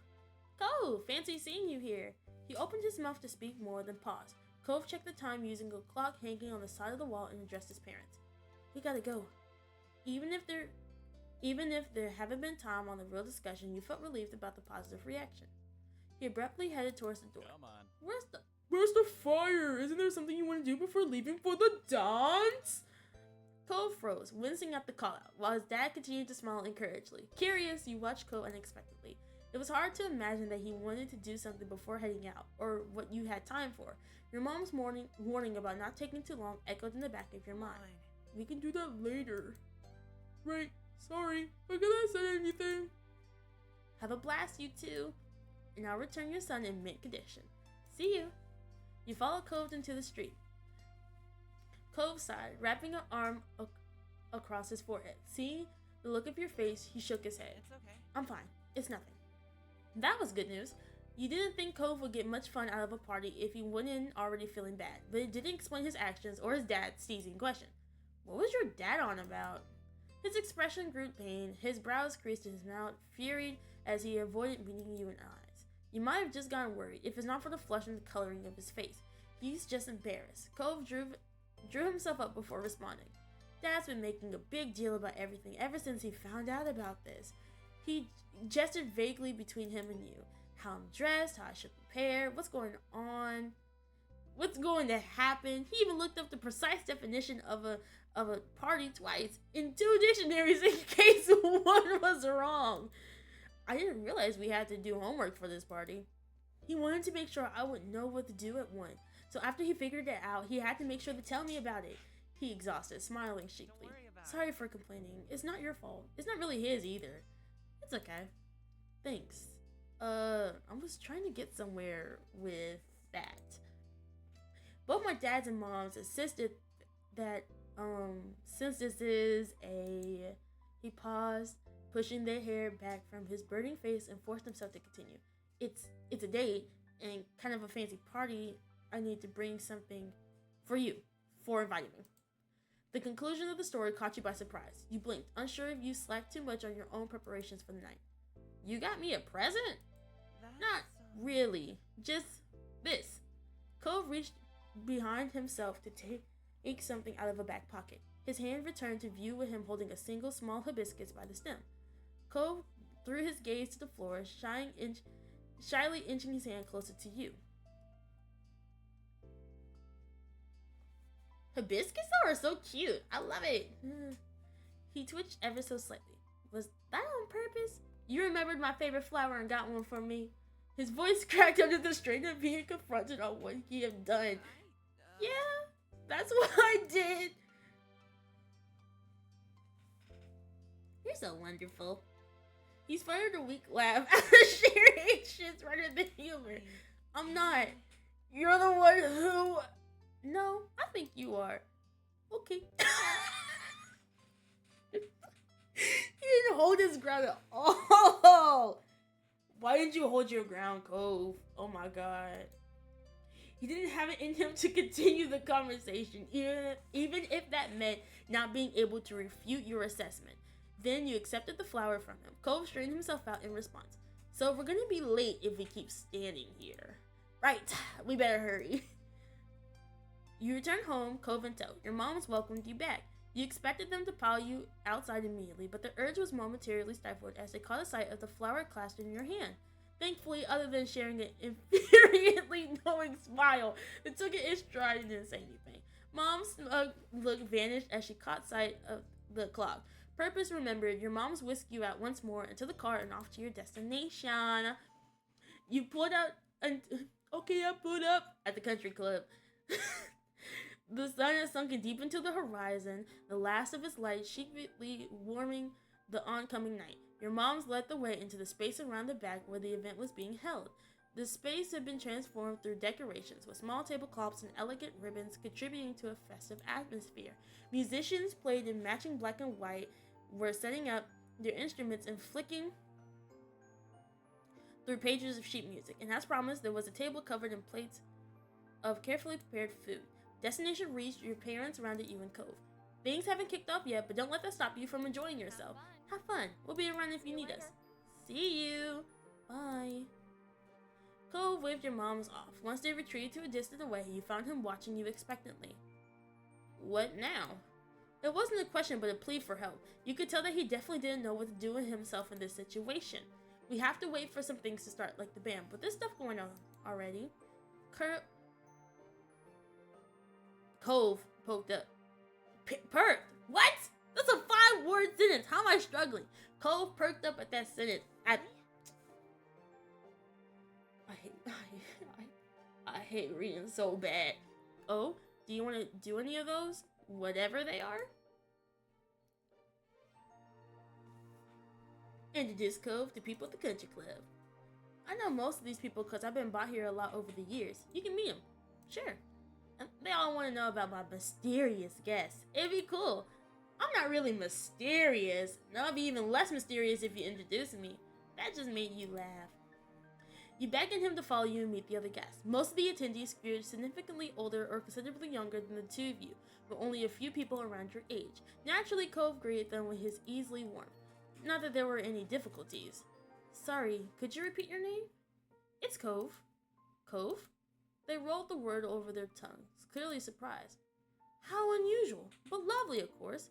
As you expected, there was interest in who you brought to the party and what your relationship was with him. Angel, good to see you. Is this your date? What does it look like? Of course he is. Cove whizzed over the declaration. They got a laugh from the group. Hopefully Cove will be able to look at you in the eyes sometime in the next hour or so. Still, some people focus on the important things. How you were dressed. Up as should be. My outfit should be the only thing you people worry about. Don't you look snappy and... Wait a minute. Snappy? What year are we in right now? What year is this? Hold on. Because I need to clarify that that's okay.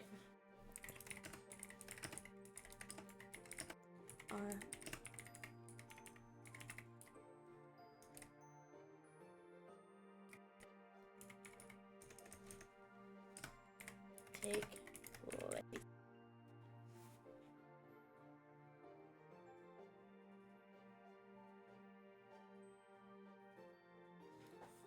Vince. Game starts in 2006.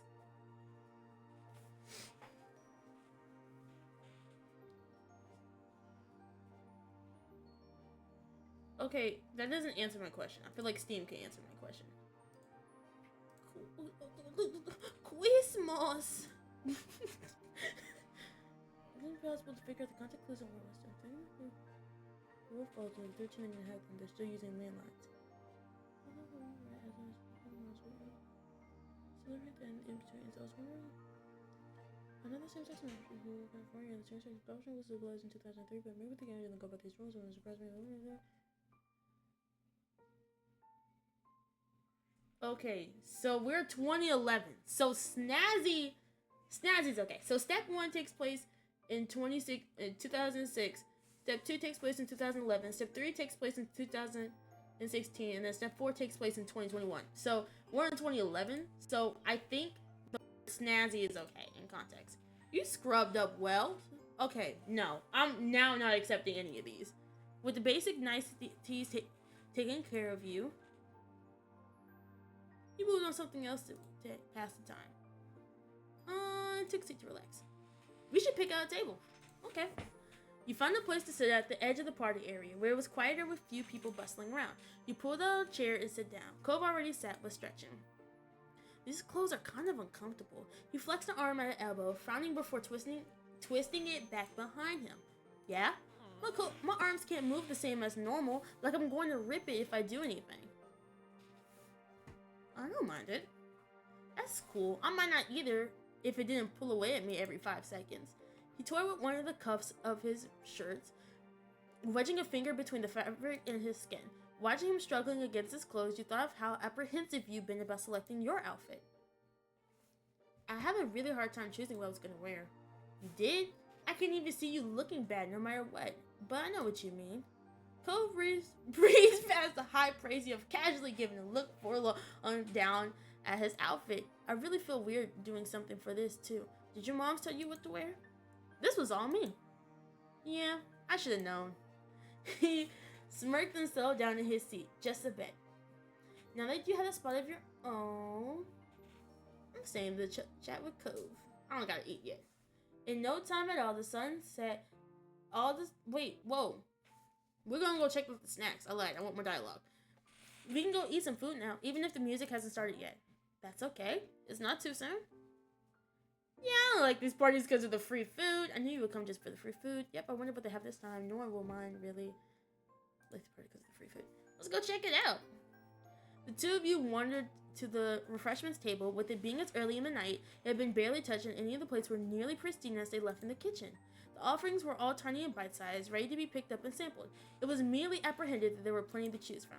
Just as the level of care which it was presented, it was clear that this was all fancy stuff. Cove stared at the plate, then another, confused. I think I know some of this. And only some of it is any good. You examined the table like a detective at the crime scene.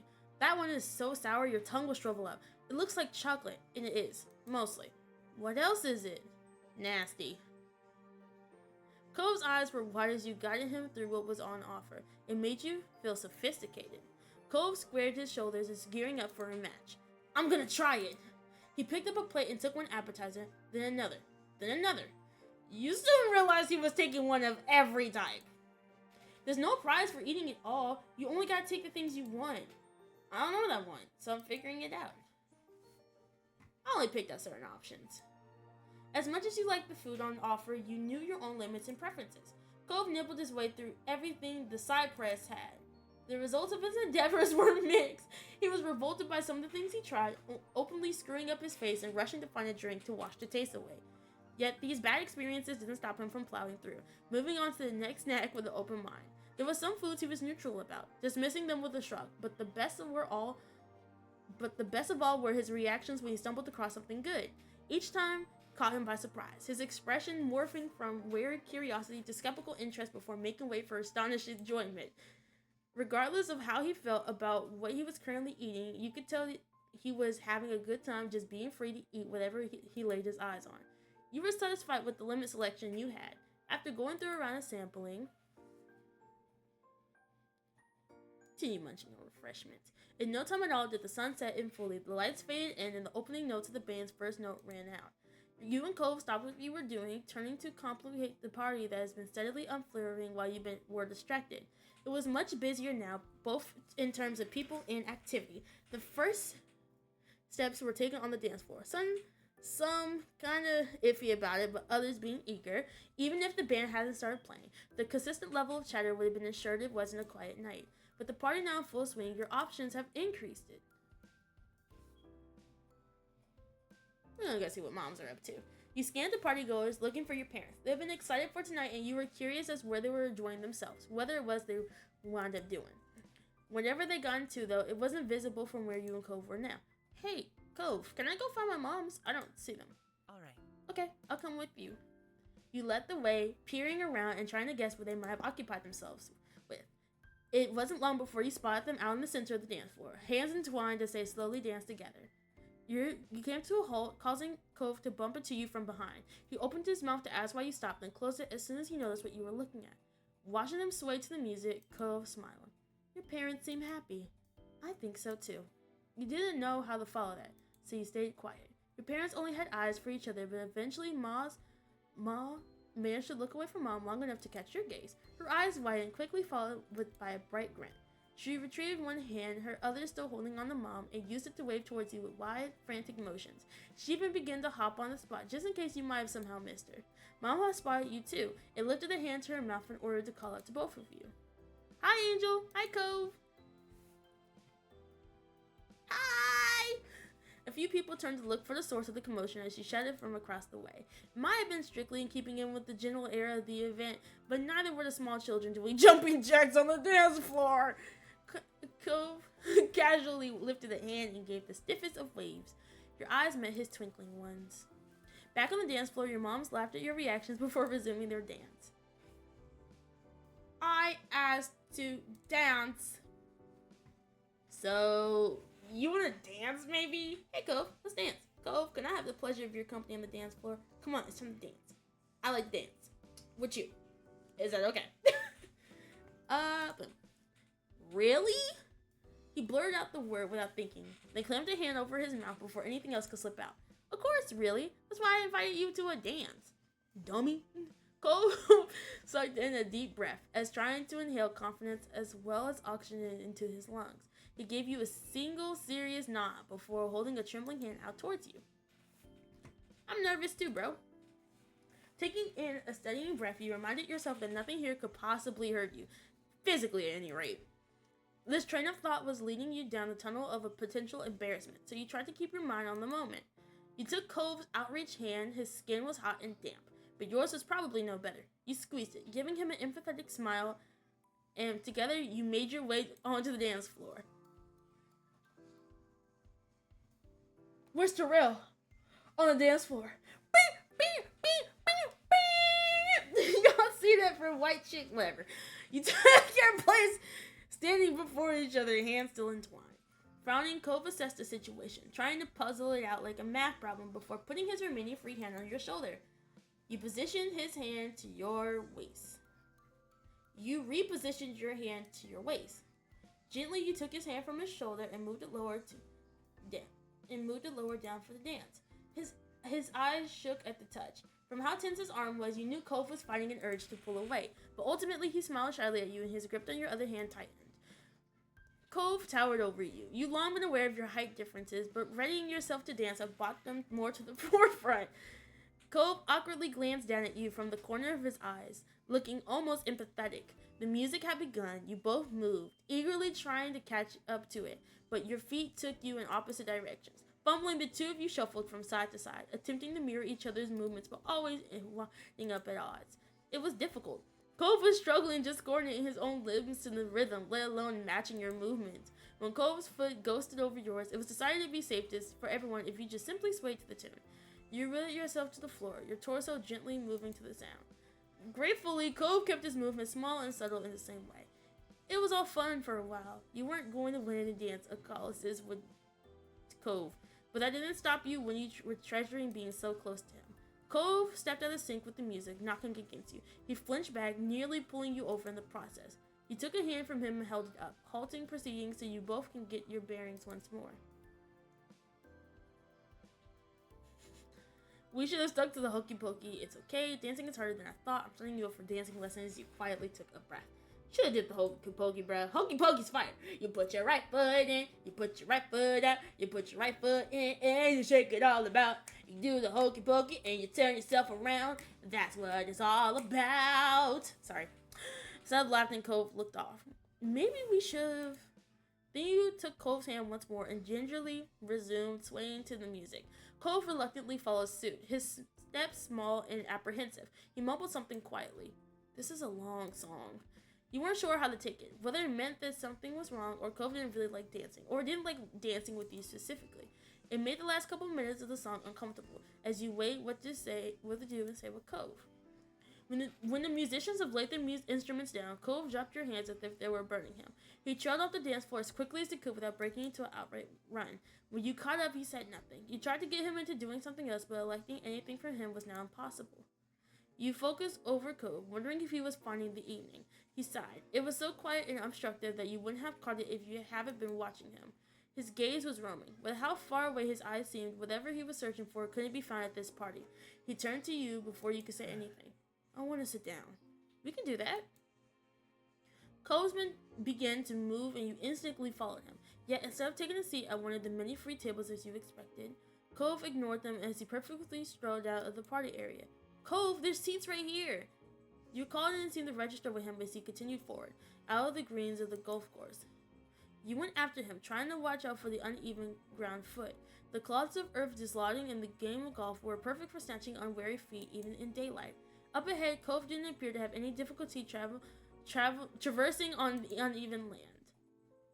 Oh, a new image! I haven't played this one before. Haven't. He settled down on one of the little hills on the golf course. You joined him, still unsure over what was going on. Nothing beats a Jet 2 holiday. And right now, you can save 50 pounds per person. That's 200 pounds off for a family of 4. Sorry. Were you alright? What's wrong with you? Why did you joke? I hear that that's breaking the rules. Cove started as he acted on instinct and your what was I trying to say? And your statement had brought him back to reality. He tilted his head curiously. What? We're not supposed to be. Listen, we're not supposed to be out here. Oh, sorry. You say that, but you're not getting up to leave. He looked sheepishly over his now knowing troublemaker. Yeah, it's nice here. You can go back to the party. You didn't budge from your spot. From here, the party was just a glowing haze in the distance. I don't want to leave him behind. No soldier left behind, Cove. We're not soldiers. I'm still sticking with you. Oh, thanks. Now that Cove was more at ease, you tried to find what caused him to take flight in the first place. Even thinking the words pained you. But you had to know the answer. Did going to the party with me make you uncomfortable? Logically, you knew that the issue was likely the activity rather than your company. Your heart strained with the worry that you had been at fault. Was it because I made you dance? His abrupt departure from what was another indicator that something had gone wary. No. He shook his head empathetically. It's not anything I did tonight. It's definitely not anything you did either. Relief overcame you. You suspected as much, but with this being your very first date, it was hard to be sure. Cove attempted to fill the gaps of understanding. I don't want to think about going back to the party. I'm just feel ready to go home.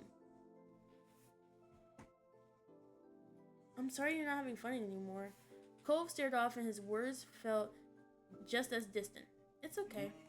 Cove sat there quietly, gazing into the shadowy hills and valleys of the golf course, and a comfortable, warm wind rustled between you, tossing his hair. It was so far away from the hubbub of the party, you could even make out the quiet sounds of the crickets chirping. This is kind of like how we first met. Do you remember? How could I forget? You always liked them, even from the very first day. It's so weird. That was so long ago now. You thought back to the day when Cove first arrived in the neighborhood. He had ran away from Mr. Holton, taking solace in the hills behind your house. That had been late too, on a clear night like tonight. Looking at the sky, you wondered if the stars were looking down the same ones as then. Cove's face was brighter, though you could see signs of the strain that caused him to depart from the party. When he first sat down, he had curled up like a pill bug, hunched over, knees pressed to his chest, and arms wrapped around him. He unwound as you've been talking, straightening up, his hands free to gesticulate. Is though you two have constructed your own little world away from everything else, and he was beginning to perk up. The small smile that crept onto his face was quickly ushered away by a frown. I can't believe I'm on a date. Cove followed up on the statement before you could react. He spoke in a distinctly whispered tone, as though you were the only one in the world who he could share these words with. After I said I wanted to come, I wanted to take it back. Not really because I didn't want to do it, but because, I don't know, it seemed like a big deal. It made me feel bad somehow. I started feeling like I couldn't do it, although I just wanted to do it. I guess it was sort of like giving a presentation in front of the class, even though it was just me and you doing something, like we always do. He charged on, his words streaming out. I could still do it because thinking about there not being there, you, what you might think if I take it back, made me feel way worse than anything I've ever felt. I'm sorry, Angel. I'm sorry I can't just deal with stuff like this and have to make everything so complicated. Don't need to apologize. He sadly hung your head. I'm sorry it made you feel bad. I don't want you to be here if you don't want to be here. Respond to him. You didn't have to come.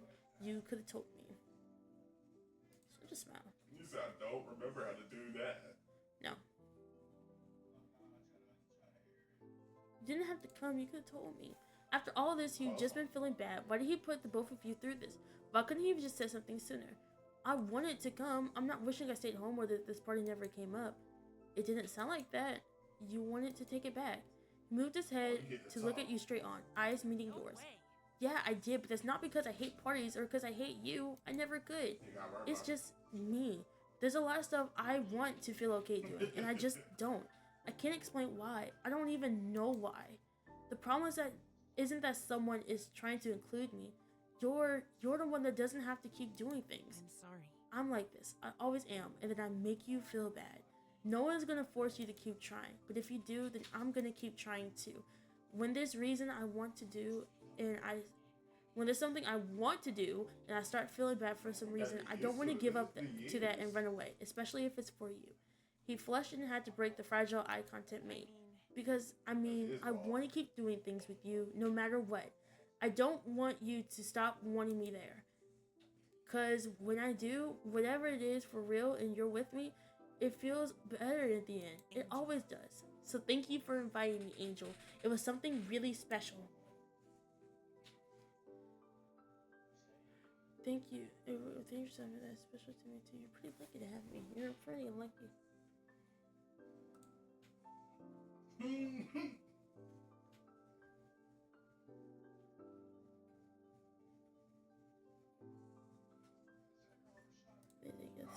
It always made you feel secure to lean against Cove, having him support you in the most literal senses. Cove stood up without warning. Support gone, you threw out an arm to catch yourself from toppling over. At that point, you didn't have much time to join him on your feet. What was that? Hey, give me warning next time. What's up? You tilted your head. What's it? Cole smiled awkwardly, brushing off some grass with the side of his pants. With me? We're gonna re-dance?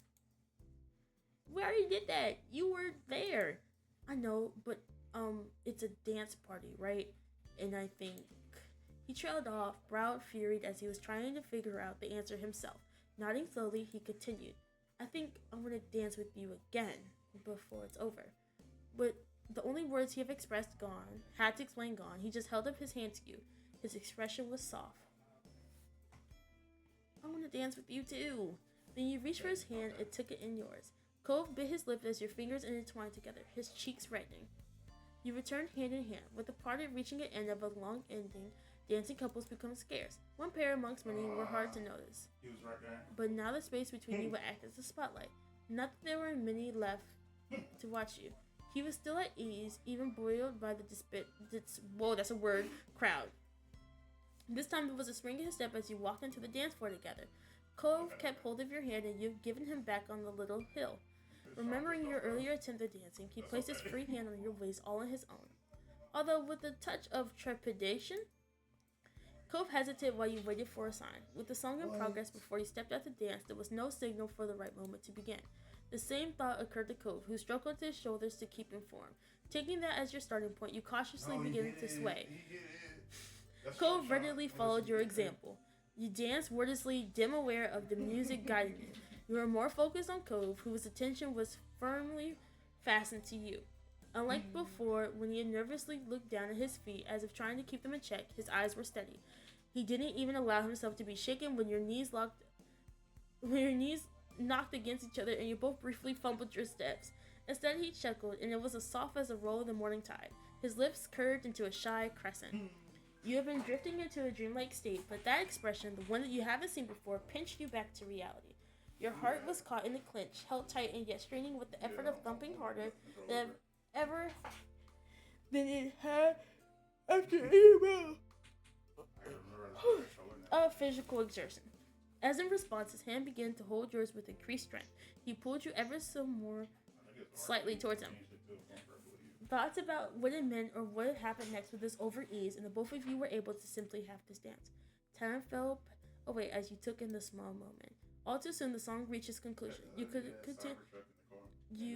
have continued quite contently for some time more. You stilled, one of your hands in his. Cove showed no sign of moving either. It was hard to let go. You heard your name called out, and that brought the dance truly to an end. You both spun to find Mom yelling for you and Cove. Beside her, Mom was shaking her head. It's time to go home, Lonnie. I had to get a hold of them somehow. What did you want me to do, sneak up on them? Her chosen method was admittedly better than that. You still winced at how dazed you'd been when she announced her arrival. Cove looked so embarrassed that you seriously worried about him fleeing again. This time, you didn't think he'll stop until he was out of the grounds. Despite Cove's reaction to the scene with your moms, to you it had been a perfect ending to the event. You were so glad you got a chance to dance with Cove once more before the night was over. And it definitely was over now. You didn't need to say anything to Cove.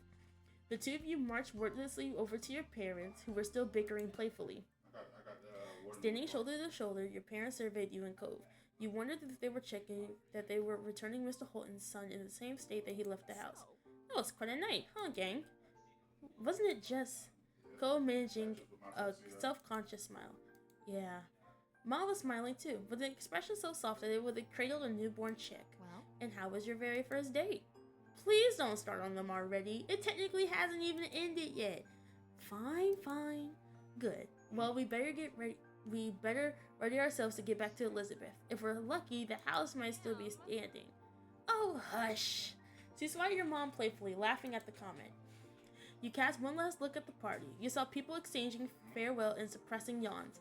Most of the faces were happy ones, despite the wariness that were starting to creep in. Cove's head was you. Not on my watch.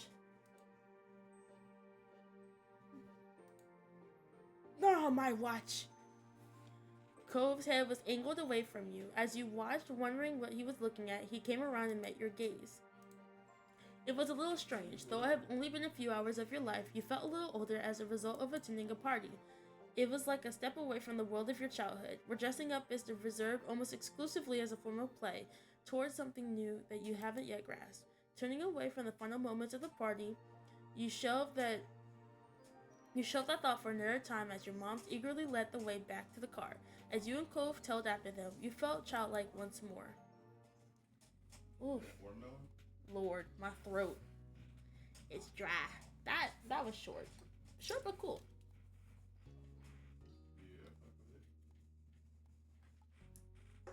I feel like the summer ending part is going to take the rest of the time we got left. Most definitely. But I did everything I wanted to do here. Like I said. Oh, you can't do it twice. That's so cool. And horrible, because I would want to do it twice. I'm positive. There was no denying it. Today was the very last day of summer. Tomorrow you was heading back to classes. Anxiety gnawed at your stomach. Going back to school meant handling over the autonomy you had over the past few weeks. You had very little control over what you did at school or who you shared a class with. It was with a heavy heart that you chose your outfit for your final day with freedom. Life was going to be different. You had come to think of summer vacation as the norm, but school sucked up the majority of the year, whereas the summer vacation was just a respite in the middle.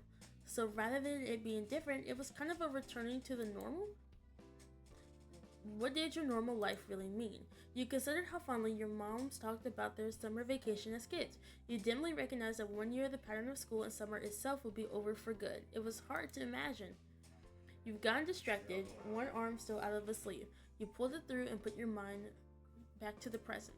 This season has brought about plenty of changes of life of its own, like Kiara's visit, though that too was coming to an end today.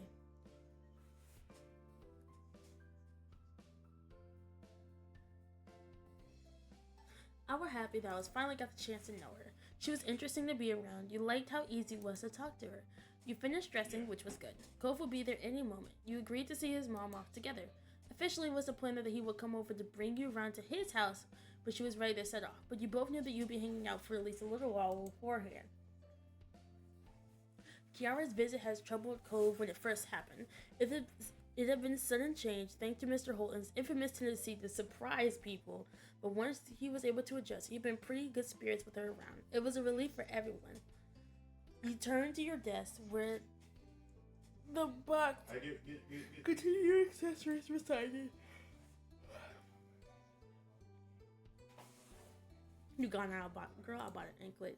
Your eyes bored into the box. Should you wear it for today for Cove's visit? Girl, I'm putting one on. Your heart pounded as you slipped the hook through the clasp and fastened it in place. When Cove spotted, your face grew hot as you imagined how he would react. The next thought that crossed your mind was, it will only be polite to get the door for Cove. Oh, man, if you don't come into this room, you can do that easily. You made yourself comfortable on your bed. This is where you would be hanging out, so there wasn't much point in going downstairs just to come straight back up again. And would it be the first, and probably won't be the last time, that Cove brought himself up to your room without you taking him here. A knock at the door broke you from your ideal daydream you've been having about endless summers.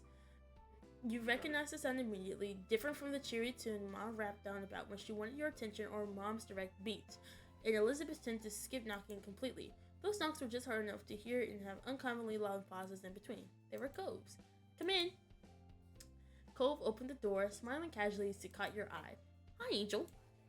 Looks like you found my secret base. You might want to work on the secret part.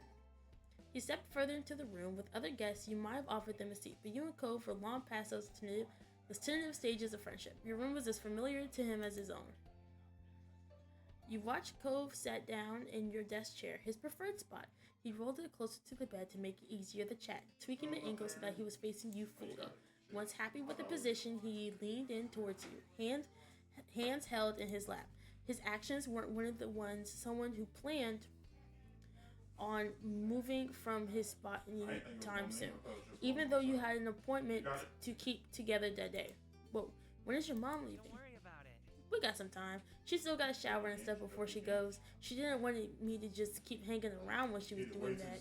She tilted his head, his gaze drifting out towards the window, and chuckled. I can't believe she's already leaving, just when I'm getting used to seeing her being here every day. He leaned back in the chair, a wry smile tickling his cheeks. She'll be back. He cocked his head thoughtfully before shrugging. He ran a hand through his hair before shaking his lips, as if shaking off the topic like a dog whipping off water, following a drip in the sea. Cove looked back at you, lips parted as he was about to speak, but instead his eyes widened and his mouth closed into a tiny frown.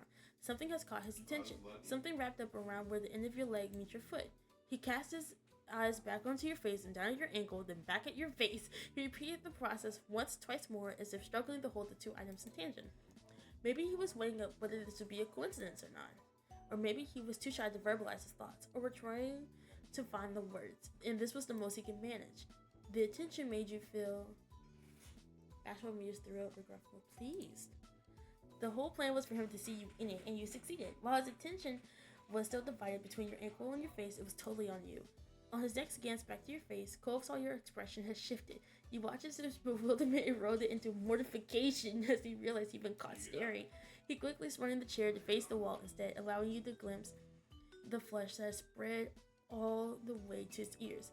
He twisted in his seat, wrinkling his hands and determined to avoid looking in your direction again. It seems that he decided against saying anything at all. Does it look good? Cove mumbled something unintelligible as he slumped lower. With how he was hunched over, the quiet words had no chance of reaching you. You weren't going to get anything out of him at this state. You waited for him to come around before speaking again. Finally, he pipped up very softly. Did you do it because of what I said before? I mean, you know, the last few words were whispered as though they were a precious secret. The ankle bracelet. I don't know what you're talking about. Oh, I love saying that. People be like, Angel. I know what y'all had going on. Girl, Angel, I know you did this. All I don't know what you're talking about. What? I saw was name tags. Mr. There's no Mr. in that sentence. His eyes squeezed shut. You had no idea if the answer made him feel better or more nervous. He eventually looked down at his lap, where his fingers were flexing and curling in an awkward dance of nerves. His chest rose as he breathed deep. Well, it looks good on you. Why, thank you. Your heart skittered in your chest like a stone skipping across water. One big leap from the unexpected compliment, followed by a series of shorter ones if you absorbed the words. You shine. I couldn't hit the ball.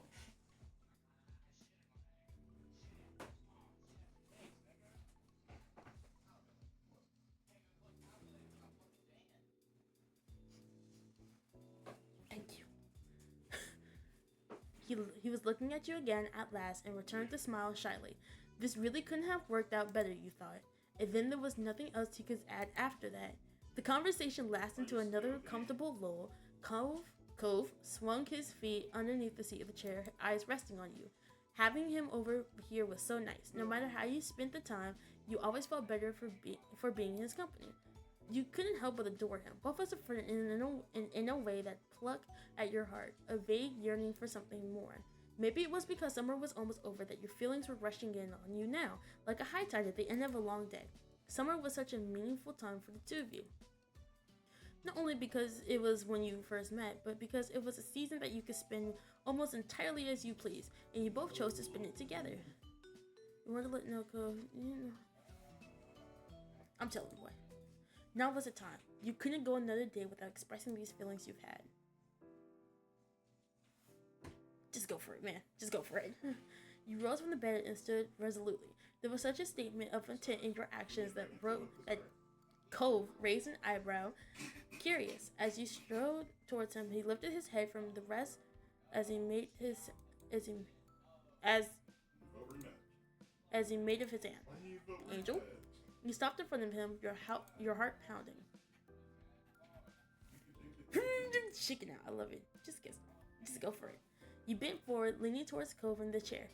He tilted his head to look up at you. You watched his eyes widen as he realized what had come dawned on him. His grip on the armrest became tight, unyielding. Summoning all of your courage, you closed the distance before Cove had a chance to do anything more in response. Your lips pressed against his. Your stomach somersaulting. You couldn't believe this was really happening. In the moment, it felt warm and it felt nice and it felt right. Your move was so fast and sudden that it only not pinned Cove against the back of the chair, but made it roll back a couple of inches, breaking your impulsive kiss. As you straightened up, Cove kept himself pressed against the back of the chair. That and his stunned, red-faced expression made him seem like he just came to an end of a roller coaster ride, the velocity pushing against him. He let out a gasp. Was it alright? Are you okay? Surprised? I really like you, Cove. I'm sorry you couldn't say anything. I really like you, Cove. Cove didn't respond. His face became downturned. You could hear a series of statical breaths, short and sharp. You took a step back to give him a little breathing room, figuratively and literally. Cove shut up as if he'd been a jack-in-the-box and your step was the trigger. Unlike a doll in the spring, though, his stance was inorganically rigid. Cove plastered a hand over his mouth, his eyes shut tight. He then became bowed, shrinking him down. You could just make out the few words he managed to summon. Oh my god! Oh my god, oh my god! I can't believe we actually... His eyes flew open wide, but he didn't look your way, let alone meet your gaze. Oh my god! We kissed! We kissed! You were full of nerves. His reaction was really cute. He thought his fluster was funny. It worried you that he was so frantic. I think his reaction is cute. You watched him adorably as he tried to gather his senses. Cove only slammed his eyes shut once again.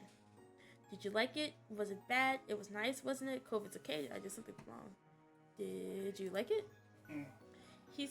He was still holding the hand to his face, but in the attempt to answer... No, my phone's fully charged. What? No, he's not. He Okay. In an attempt to answer, he emitted, ooh, that's a good Wilson, a muffled whimper. With that obviously not working, he uncovered his face at last, bringing the hand to lay on his chest and looked at you. Yeah. He opened his mouth, poised to speak, and he pursed his lips as words failed him. On his third or fourth attempt, you heard what he had to say. I did like it. I'm glad that we, you know. He swallowed, seemingly unable to speak the actual word. That we would. You know. I have no idea. Why are we so similar? I have no idea. Angel. You grinned, thrilled that the experience had been a welcoming one. The smile on Cove's face was real but weary, not unlike the ones he wore after a long, exhausting day at the beach. Like when he found a new treasure. The work had been hard, but the reward had been worth it. With some newfound confidence, he drew himself up as he inhaled deeply. Each word he spoke next was delicate? Yeah. Angel. I like yous. A lot. Probably way too much. He ducked his head bashfully and opened an eye, peeking at you through the hair that has fallen over his face like a veil. He managed to smile. Thanks for waiting for me. Thanks for waiting for me. His eyes sparkled just looking at you. No. The side break warning.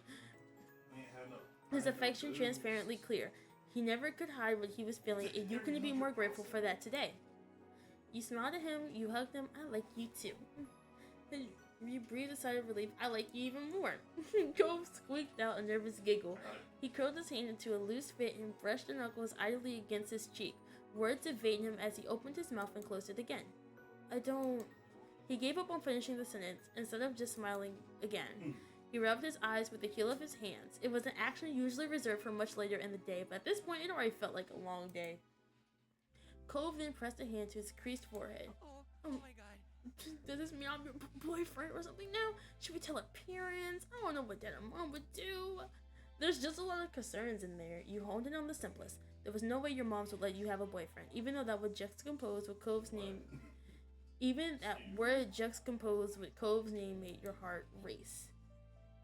I'm gonna stop clicking now because I think the ads rolled. Did you guys hear about? While we wait for ads to roll, did you guys hear about LeBron James? I said that the first time the ads roll, didn't I? I'll be the one to say it twice.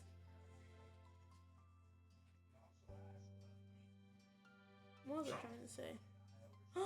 Did you guys hear about the Cat's Eye 5 gum that they came out with? My sister wanted some.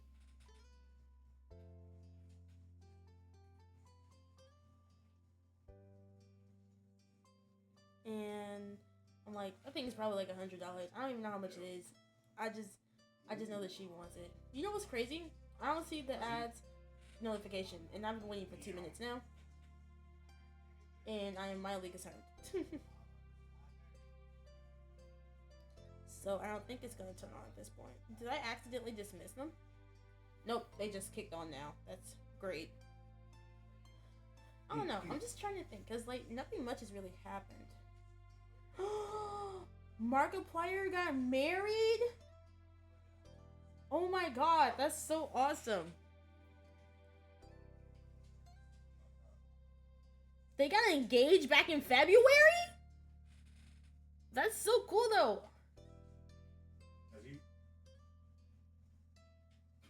I had a feeling the marriage of 87. I'm dead. No, sorry, I'm reading on Twitter. No one said that. VODs. Oh my god. The Muppets? No. Wait, Sesame Street made a game on Roblox?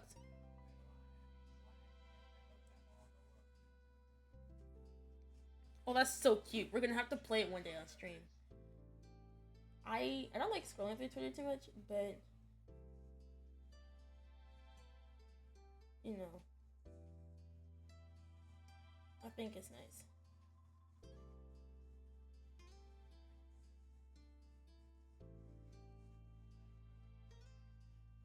Don't stop till finish. Deal. Deal, deal, deal. Deal, deal, deal, deal, deal, deal. What? I love it.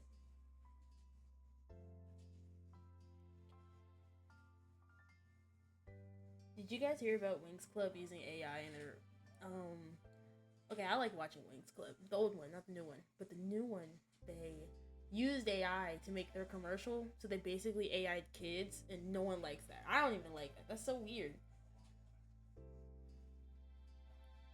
I would never use AI for any purpose. What I lagged. Coming your way. I couldn't even think about using AI, honestly. It's just weird, I guess. Nothing wrong with that. I would have been wanting to play Uma Musume back on here too, but every time I play it, I get really sleepy after like an hour. So I don't think we are, but it'd be cool one day if we did. Alright,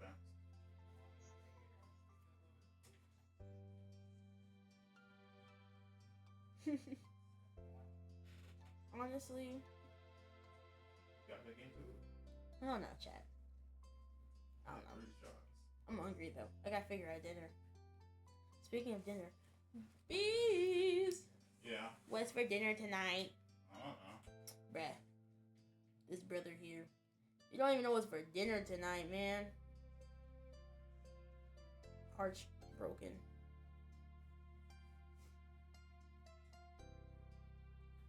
If you skip every cutscene in Baby Steps, the game punishes you with a secret 30-minute cutscene where the actors break character. That's so funny.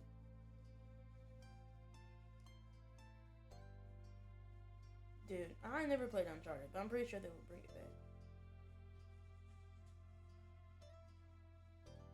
Good.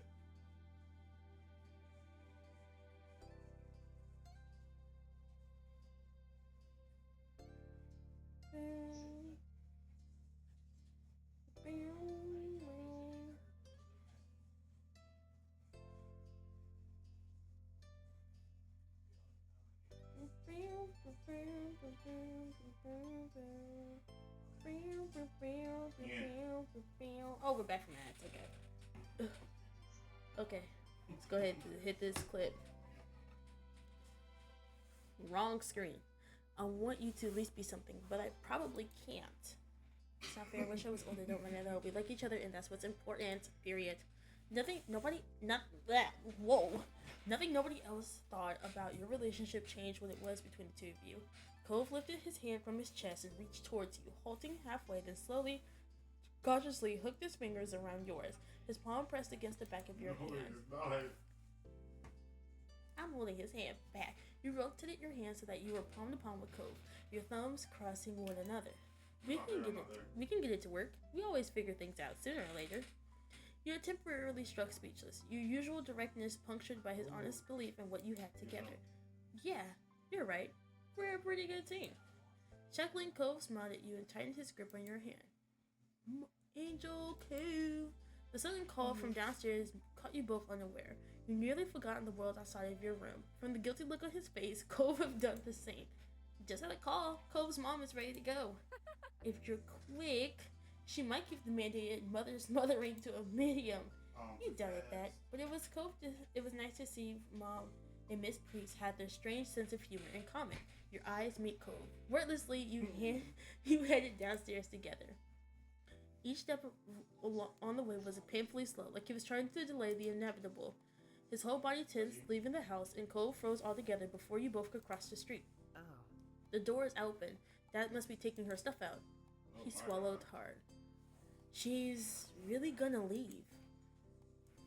You? This isn't the last time you're going to see her. I know, but I've got so used to having her here. Yeah. It was hard to think of a world where you didn't have both your moms living at home with you, so you couldn't even imagine how hurt Cove must be knowing that his mom is leaving. You thought that you saw his bottom lip quiver just before he turned his head away from you. We don't have to head over if you don't want to. No, it'll be worse if I miss her leaving. Okay. At that, some of the conflict wearing on his face eased a bit. Together, you went across the street and inside his house, finding his parents in the living room surrounded by his mom's packed things. You stopped me. Hey, kids! Good timing. I just called the taxi. Alright, they're in 2011, so taxis are still a thing. Hi. And hi, Angel. I'm so glad I get to see you today. It was fabulous getting to know you this summer. I finally got to put a face in the name I've heard so many times.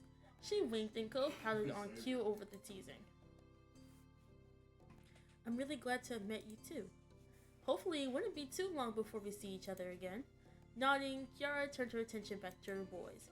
She patted Cliff on the arm with a warm smile, then she enveloped Cove in a crushing hug. Initially, Cove squirmed to break free from her grip, but his mom was unfazed and kept him locked in place. Heartbeats later, he gave in and hugged her back tightly. I'm so glad this trip was a success. Cliff looked like he was bursting with pride. Then Cove stiffened, Kiara loosened her hold on him enough to study his face. Concerned, she spoke her next words in a whisper that had been meant for just her son. What do you think? Do you want to unshelve it? Raising an eyebrow, Cliff watched him carefully. His smile began to falter. What's wrong? Cove sighed and his flickered gaze over to you for a moment. Then just as quick, it was back on his parent. Okay. It's alright. Really? You sure? I don't want to do it now. I can tell that later. Nervously, you watched the exchange with the growing suspicion that Cove didn't want to have that conversation while you were here. You wondered if you should offer to leave when Kiara gave Cove a pat on the head. You can always call me if you want me to be a part of the conversation, okay? I'll call. Thanks, Mom. Cliff looked baffled about what Kiara and Cove were referring to, but you watched as his shoulders slowly relax. You figured that he decided to wait for Cove to be ready to talk to him, and with Cove's silence, things seemed to be settled for now. After that, it wasn't long before the taxi arrived, rolling up in front of the house in clear view of the open door. Kiara stood up, smiling sadly. Well, that's my ride. Yeah. The matching reply got a chuckle out of Kiara as you all filed out of the house. Father and son went with Kiara's bags in hand. Once outside, you spotted your family waiting by the street, and to your surprise, Derek was also with them. He stood uncomfortably as he waved as soon as you noticed him. What's up? Hi, Angel. Hi, Cove. When did you get here? My dad dropped me off just a bit ago. Thought I'd visit one more time before school started. Sorry. You picked a busy time. Sorry. Derek couldn't even look at Cove. He nervously kept rolling a pebble with the bottom of his shoe. Sorry. I wasn't even thinking that your mom would be leaving today. I'm sorry, dude. What? You're not interrupting anything. You're always welcome here. What? You're not interrupting anything. You're always welcome here. It would have been sad if I didn't get to say goodbye before leaving. I think so too. It was apparent that Derek would be preferred to have gone there at a more opportune moment. He never liked seeing me impolite, but the words soothed his worries. The tension he was holding in his body lessened, and he looked like he was feeling much more like himself. Bye, Derek. It was fun getting to know you. Bye, ma'am. Is there anything I can do to help? No, don't worry yourself over that. We're just about set. In that short amount of time, Cliff had gathered and packed the bags into the trunk. Kiara took one last goodbye at everyone inside. Alright, I don't want to keep the driver waiting. It's time to head out. The little crowd that formed again started their choir of farewells and well wishes traveling, but Kiara made no move to get into the taxi. She placed her attention on Cove. I'll call when I get to the airport, and then when I make it to Nevada. Also, you better call the moment you walk in the door at home. Otherwise, we'll be wondering all night if you got into trouble on the way there. I can do that. Man, can you call tomorrow too, so I can tell you how school went? Of course, I want to hear all about it. Kiara put a hand on Cove's head and affectionately ruffled his hair one last time. She then let go, only to move to squeezing his cheeks in his hands instead. Mom! I love you so much, baby! She was chuckling by this time she freed him and rounded things off with a small tap on the nose. Cove rubbed his face with a grin. Finally, she walked to the car while waving and took her seat in the taxi. Cliff hooked an arm around Cove's shoulder and kept him close as they began to pull away. For a moment, Cove looked up at his dad, then wrapped an arm against his back. Bye, Mom. Bye. Bye. Travel safe. Kiara rolled down the window and struck her head out of it. She waved again while blowing kisses at Cove and Cliff. See you again. Before she was out of sight, you decided to wave goodbye. As her taxi headed down the road, you stuck your hand in the air to send her off. The cab turned down another road and completely disappeared from the view. Cove let go of his dad and took a few steps out into the empty street, still looking in the direction his mom went. He smiled quietly, deep in thought. You've got the impression that Cove was feeling better than he was earlier. He was finally content with the way things are. The summer breeze brought a sweet-sounding jingle across the way. It was the wind chime you had given Cove. He had hung it in front of his house and had become a very familiar sound in this neighborhood. You jumped a bit when your mom put a hand on your shoulder, pulling you away from your thoughts. She smiled when you looked at her. This was a great vacation, huh? Summer isn't over till the second I fall asleep. No naps for you then. Can't risk you accidentally ending summer a few hours too early for the rest of us. Chuckling, you shook your head, amused. Cove walked back over to the group, still genuinely happy. Derek grinned at him, welcoming, and everyone else there smiled at him, even Elizabeth. Well, Mom clapped her hands together, bringing everyone's attention back to the present. It's almost lunchtime. I think I'll pull something special. Her eyes, her eyes sparkled with a plan, and Mom smiled. I bet you can use some help with that. That would be absolutely wonderful. Derek glanced between the two, his eyes fury. Is there something I can do? Your mom's exchanged a fond expression. Ma shook her head. How sweet. That's very sweet, Derek, but it's alright. It's not your job. Technically, your dad left you under Cliff's watch. You're just meant to be taken care of by him, not doing chores for the neighbors. Cole laughed Mom laughed a little at her own joke. You watched Derek look away, discouraged. It's okay. I don't mind. He was a bit bashful about it. You wonder if Mom's joke was just reminding him that he wished it initially meant to be invited to lunch. It was getting a little awkward. Mom grinned sympathetically. Her comment was meant to lighten the mood, not bring it back down. Mom tried again to get things moving forward. Why don't you kids go have fun? You can all come back in about an hour. We'll make enough for everyone. Mom nodded in agreement. Sounds good. Another starting idea, Lonnie. Whew, trying to breathe. Thanks. Thank you. Yeah, thank you. Sonic just knocked the keys out my shit. That sounds like a plan then. I don't want to cramp your style. I got some stuff to work on, so I can be out of your hair this afternoon. You should come by later too. No reason you should be the odd man out. Odd man's out, huh? Odd's one out. Sorry. Mom seemed amused as Cliff rubbed the back of his neck nervously. He grinned a wavering but pleased smile. Thanks very much. I appreciate the invite. He looked over the assembled crowd with knowing glances. I can help too. With as many people as you're feeding, there's gonna be a lot of food. Didn't you hear what we told Derek? It wouldn't be fair to make you cook when we're the ones who are inviting you in. Ma raised an eyebrow when Cliff waved it off. Come on. I insist. Derek would be missing time with his pals. This will be a break for me. I'm quite the chef. Ma and Mom exchanged further glances before Mom shrugged. An airtight argument. If you're sure, we'll be happy to have you, Chef Cliff. Cliff's grin widened and seemed more hyped than you expected him to be about helping with lunch. Cove shook his head, a fond smile on his face. Oh shit, he got me. Then all us grown-ups will be heading inside. I assume the rest of you kiddos are staying out. Maybe not all of them. That's how you feel. Mom tilted her head, a silent question for Elizabeth. Your sister thought for a moment. Alright. I'll stay with the kids. That's fantastic. That's great. Both your moms smiled at her, while Derek and Cove didn't seem to appreciate her phrasing. But with the plan decided, all three parents waved and headed to your house. It was just you teenagers now. Elizabeth looked at you and the others, a curious expression on her face. So, what now? You silently wondered if Elizabeth only stayed out with you to avoid getting roped into work. Then again, she could have easily just wanted to hang out. You couldn't tell with your sister. Cove spoke up after no one else did to answer Elizabeth's question. Want to go down to the shopping street? It's been a while, and I don't think there's a lot of other things we can agree on. Yeah, sure. Awesome. Sounds awesome to me. Unlike you guys, I haven't been there 1,001 times. It's new to me. Okay. You strolled across the road as a group, going down the beach and then to the left. It took less than 15 minutes to arrive, one of the conveniences of Sunset Road. The four of you looked around at the familiar shops, trying to see if anything caught your eye this time. Derek was the most enthusiastic. He checked out every stall with his eyes wide and wondered. Elizabeth and Cove were in good spirits as well. That's so cool!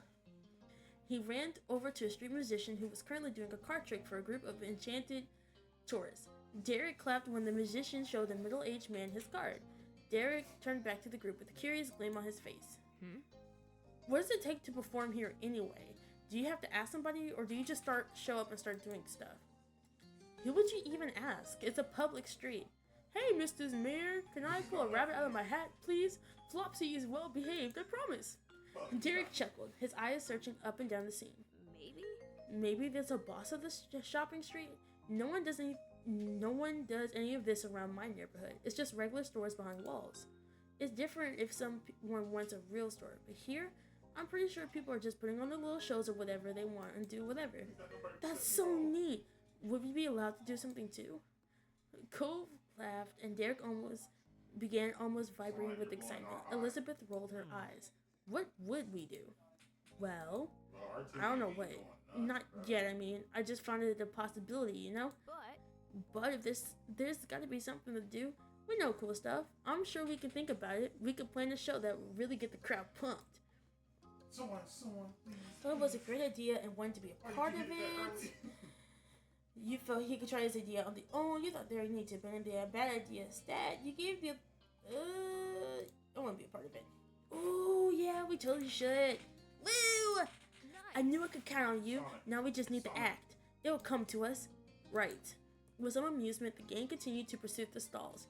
Elizabeth found some new earrings with a dangling, badly misprinted globe that everyone laughed at. Cove picked up a blob as Iceland, but Derek thought it had to be Greenland. You know, this is a world with what looks like 9 continents. I think you're wrong. Nah, it's Australia. The other 3 giggled at your interjection. Suddenly, Cove froze. You stared at him and tried to see what caught his attention. We saw a familiar face down the way. It all made sense.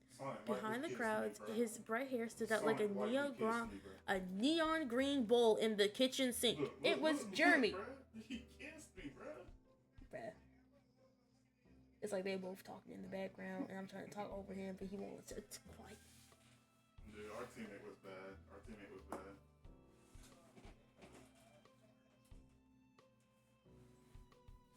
It was Jeremy. Jeremy slowly drifted his eyes down the street and his eyes widened in mutual recognition. He definitely noticed you. Derek frowned and Cove tensed up. You couldn't help but remember the last time you seen Jeremy at Miranda's birthday party. No wonder Cove was already defensive. I decided to smile at Jeremy. He just looked dismissive. Elizabeth raised an eyebrow. Her gaze swept over Jeremy without a hint of a clue. Jeremy simply scoffed himself and way deeper into the crowd of people. Derek relaxed and exhaled loudly. I'm glad he's not going to start anything. He peeked over Elizabeth with a tiny smirk. See, that was the mean kid. What? Huh? She still didn't get it. That first summer day hadn't made nearly as much of an impression on her as it did for Derek, but she smiled and waved it off. Just forget about him. I already have. He laughed and Cove smiled lightly. He seemed in a much better mood now that Jeremy was gone. Your eyes wandered to where Jeremy disappeared. You haven't forgotten the day you met him either. He was only going to be in town for a vacation with the parents that he hated. The glimpse was probably the last time you would ever see him.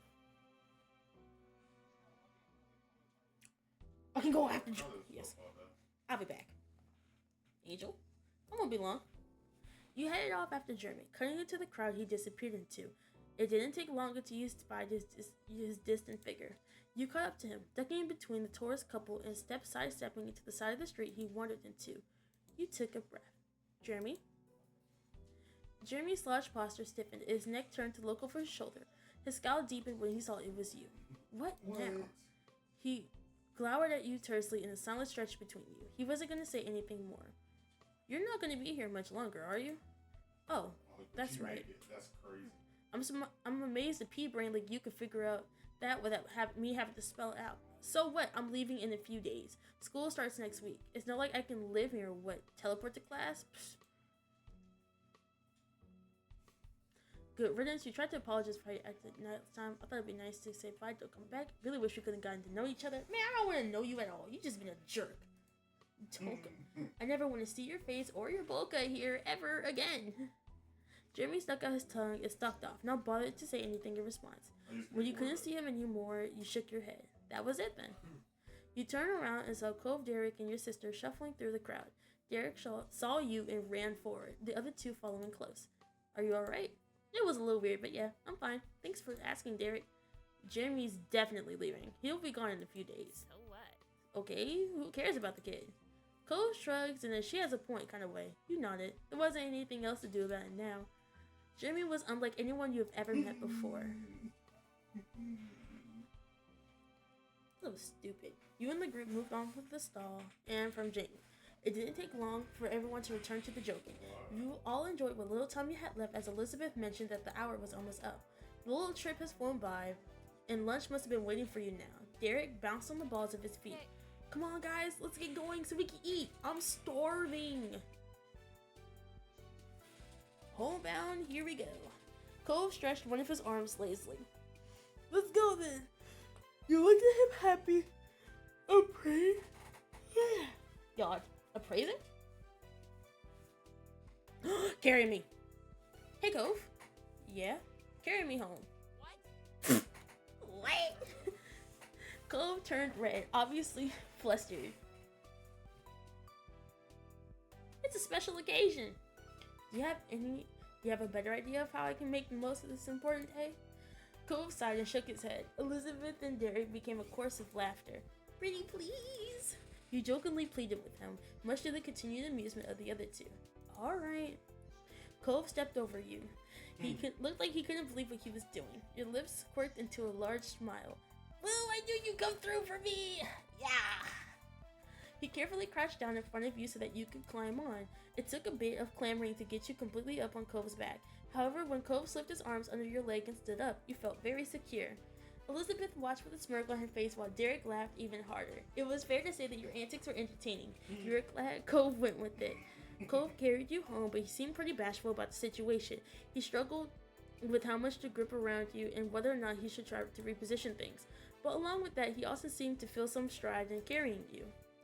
It was a pleasant walk home, and in no time you have made it back. Derek got to the front door and held it open for everyone as you each moseyed inside. The three parents were still in the kitchen. They looked up and waved. Welcome back, everyone. You made it just in time. I hope you're hungry. When Cove brought you inside, the parents couldn't help but notice the odd conveyance. Your moms were unsure, and Mr. Holton raised an eyebrow. Did you pull something, Angel? I'm okay. Aw, Cove, you've gotten so strong. And reliable, too. What a guy. Cove rolled his eyes at the commentary, then started walking to your couch. He bent down and let you plop back on the couch. Thanks, Cove. I give it a 10 out of 10. Cove exhaled loudly and shook his arms. He just seemed relieved that he made it. So that everyone have a nice time out? She gestured for people to take a seat at the table. Plates and silverware have already been set out. You took your normal seat. Elizabeth sat across from you and Derek took the seat to your left. Cove sat on your right, but he blushed a little and began fidgeting with his silverware. His dad was the first to pick up on his extra awkwardness, but your moms were far behind. The parents shared a look at Cove's reaction. It seemed like he was struggling to how. The parents shared looks at. English. The parents shared looks at Cove's reaction. It seemed that he was struggling with how to act normal around his dad or your parents, or both, after what happened between the two of you upstairs. Oh yeah, we had a great time. It was fine. I had fun. Yeah, the bank heist went off without a hitch. Your joke got some chuckles going around at the table. That's good in my book. Casually, Mr. Holton sat in the empty chair across from Cove. He smiled at you and all the other kids. Mom set down a platter full of water glasses on the table. She looked down at the gathering. It's a good thing we have 8 chairs. I can't remember the last time we had a group this big over for a meal. Can you pass the drinks down to the other side? Make sure you all get one. Sure. Those close to the cups obliged and started offering waters around. As you passed Cove's drink, your hands touched. Cove's freeze. You already let go, but not realizing that he was too distracted to function in the moment. Cove, you're gonna blow your own. You're gonna blow. What am I trying to say? You're gonna blow your own operation before it even ends. The glass fell down the table, landing with a sharp clatter of the glass on the wood. Cove scooted his chair back with a restrained shout. I'm sorry, I'll go get a towel or something? He looked around in frantic panic as an object to soak up the water would magically appear if he turned his head fast enough. His dad bit his lip in worry, rising from his own seat. Well... Cove, what's going on? You've been a little out of it today. Did something happen? Cove tensed, frozen again. He stared at the water on the tabletop as if he wanted to sink into it.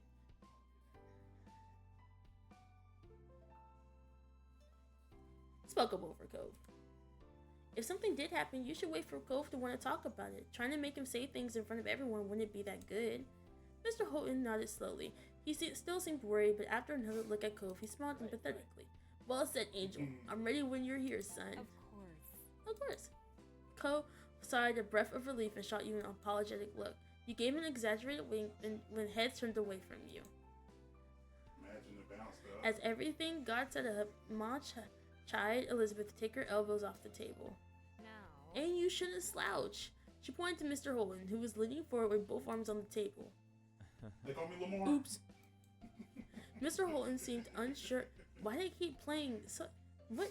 I don't even know now. Mr. Holton seemed unsure about the sudden attention and carefully rearranged his posture to something suitable for a fancy dinner. He smiled sheepishly at Ma. Elizabeth rolled her eyes and Ma gave a look at her. You shouldn't be impolite to a guest in the house either. Elizabeth groaned, long suffering. Ma giggled and Mr. Holton chuckled. The lot of you could learn a thing or two from Derek. He has the best manners here. Derek blushed, but it was true. His posture was upright and formal. He even held his fork gracefully. His table manners, on top of all of his attempts to aid your parents, made him the model of the meal attendee behavior. It's nothing. It's true, though. You've been a lovely guest. I'm really hungry. I've noticed that, too. It's always nice when you stay over, Derek. Derek smiled and sat a little taller in his chair. And do you have anything good to say about our other guests? She looked deliberately at Cove with a teasing smirk. Or is there just nothing to say? Well, Cove is my number one, but he does still clean his hands by wiping them on his pants. Cove frowned at that and absent-mindedly brushed his hands on his pants leg. Her mom laughed lightly. There. Elizabeth, you should know, after all these years, Cove is hardly a guest anymore. Cove smiled awkwardly. Thanks.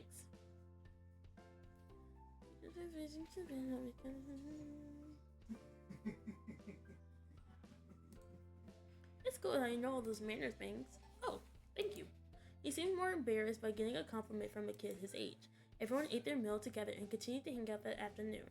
After the food, you and the others played a couple of games and talked about plans for the upcoming year. Time passed by quickly, and soon it was time to part ways.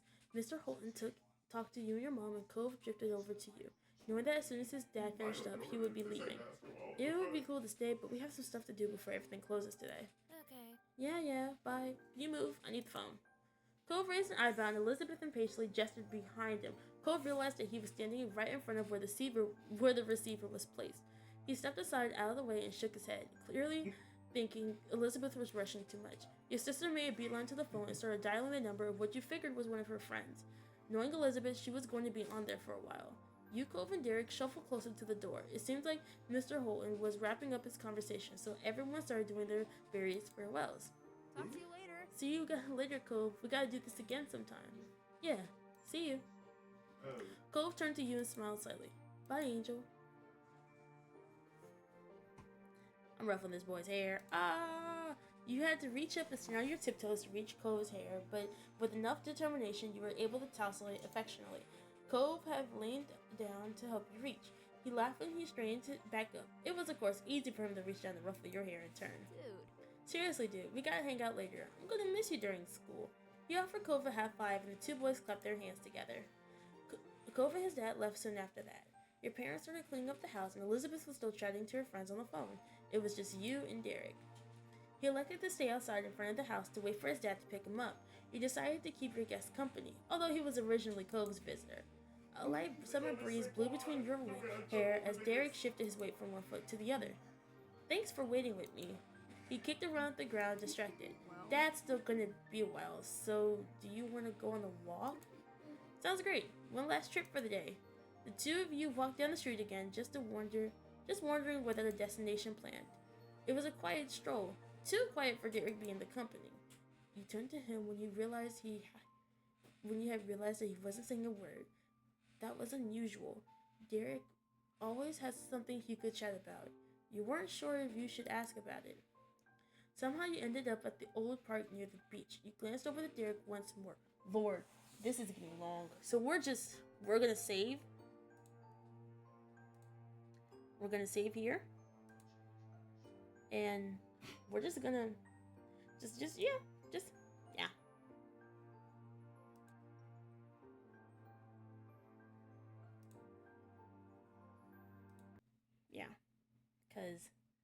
it's getting a little long, and we're definitely a little over time. But thank you guys for coming.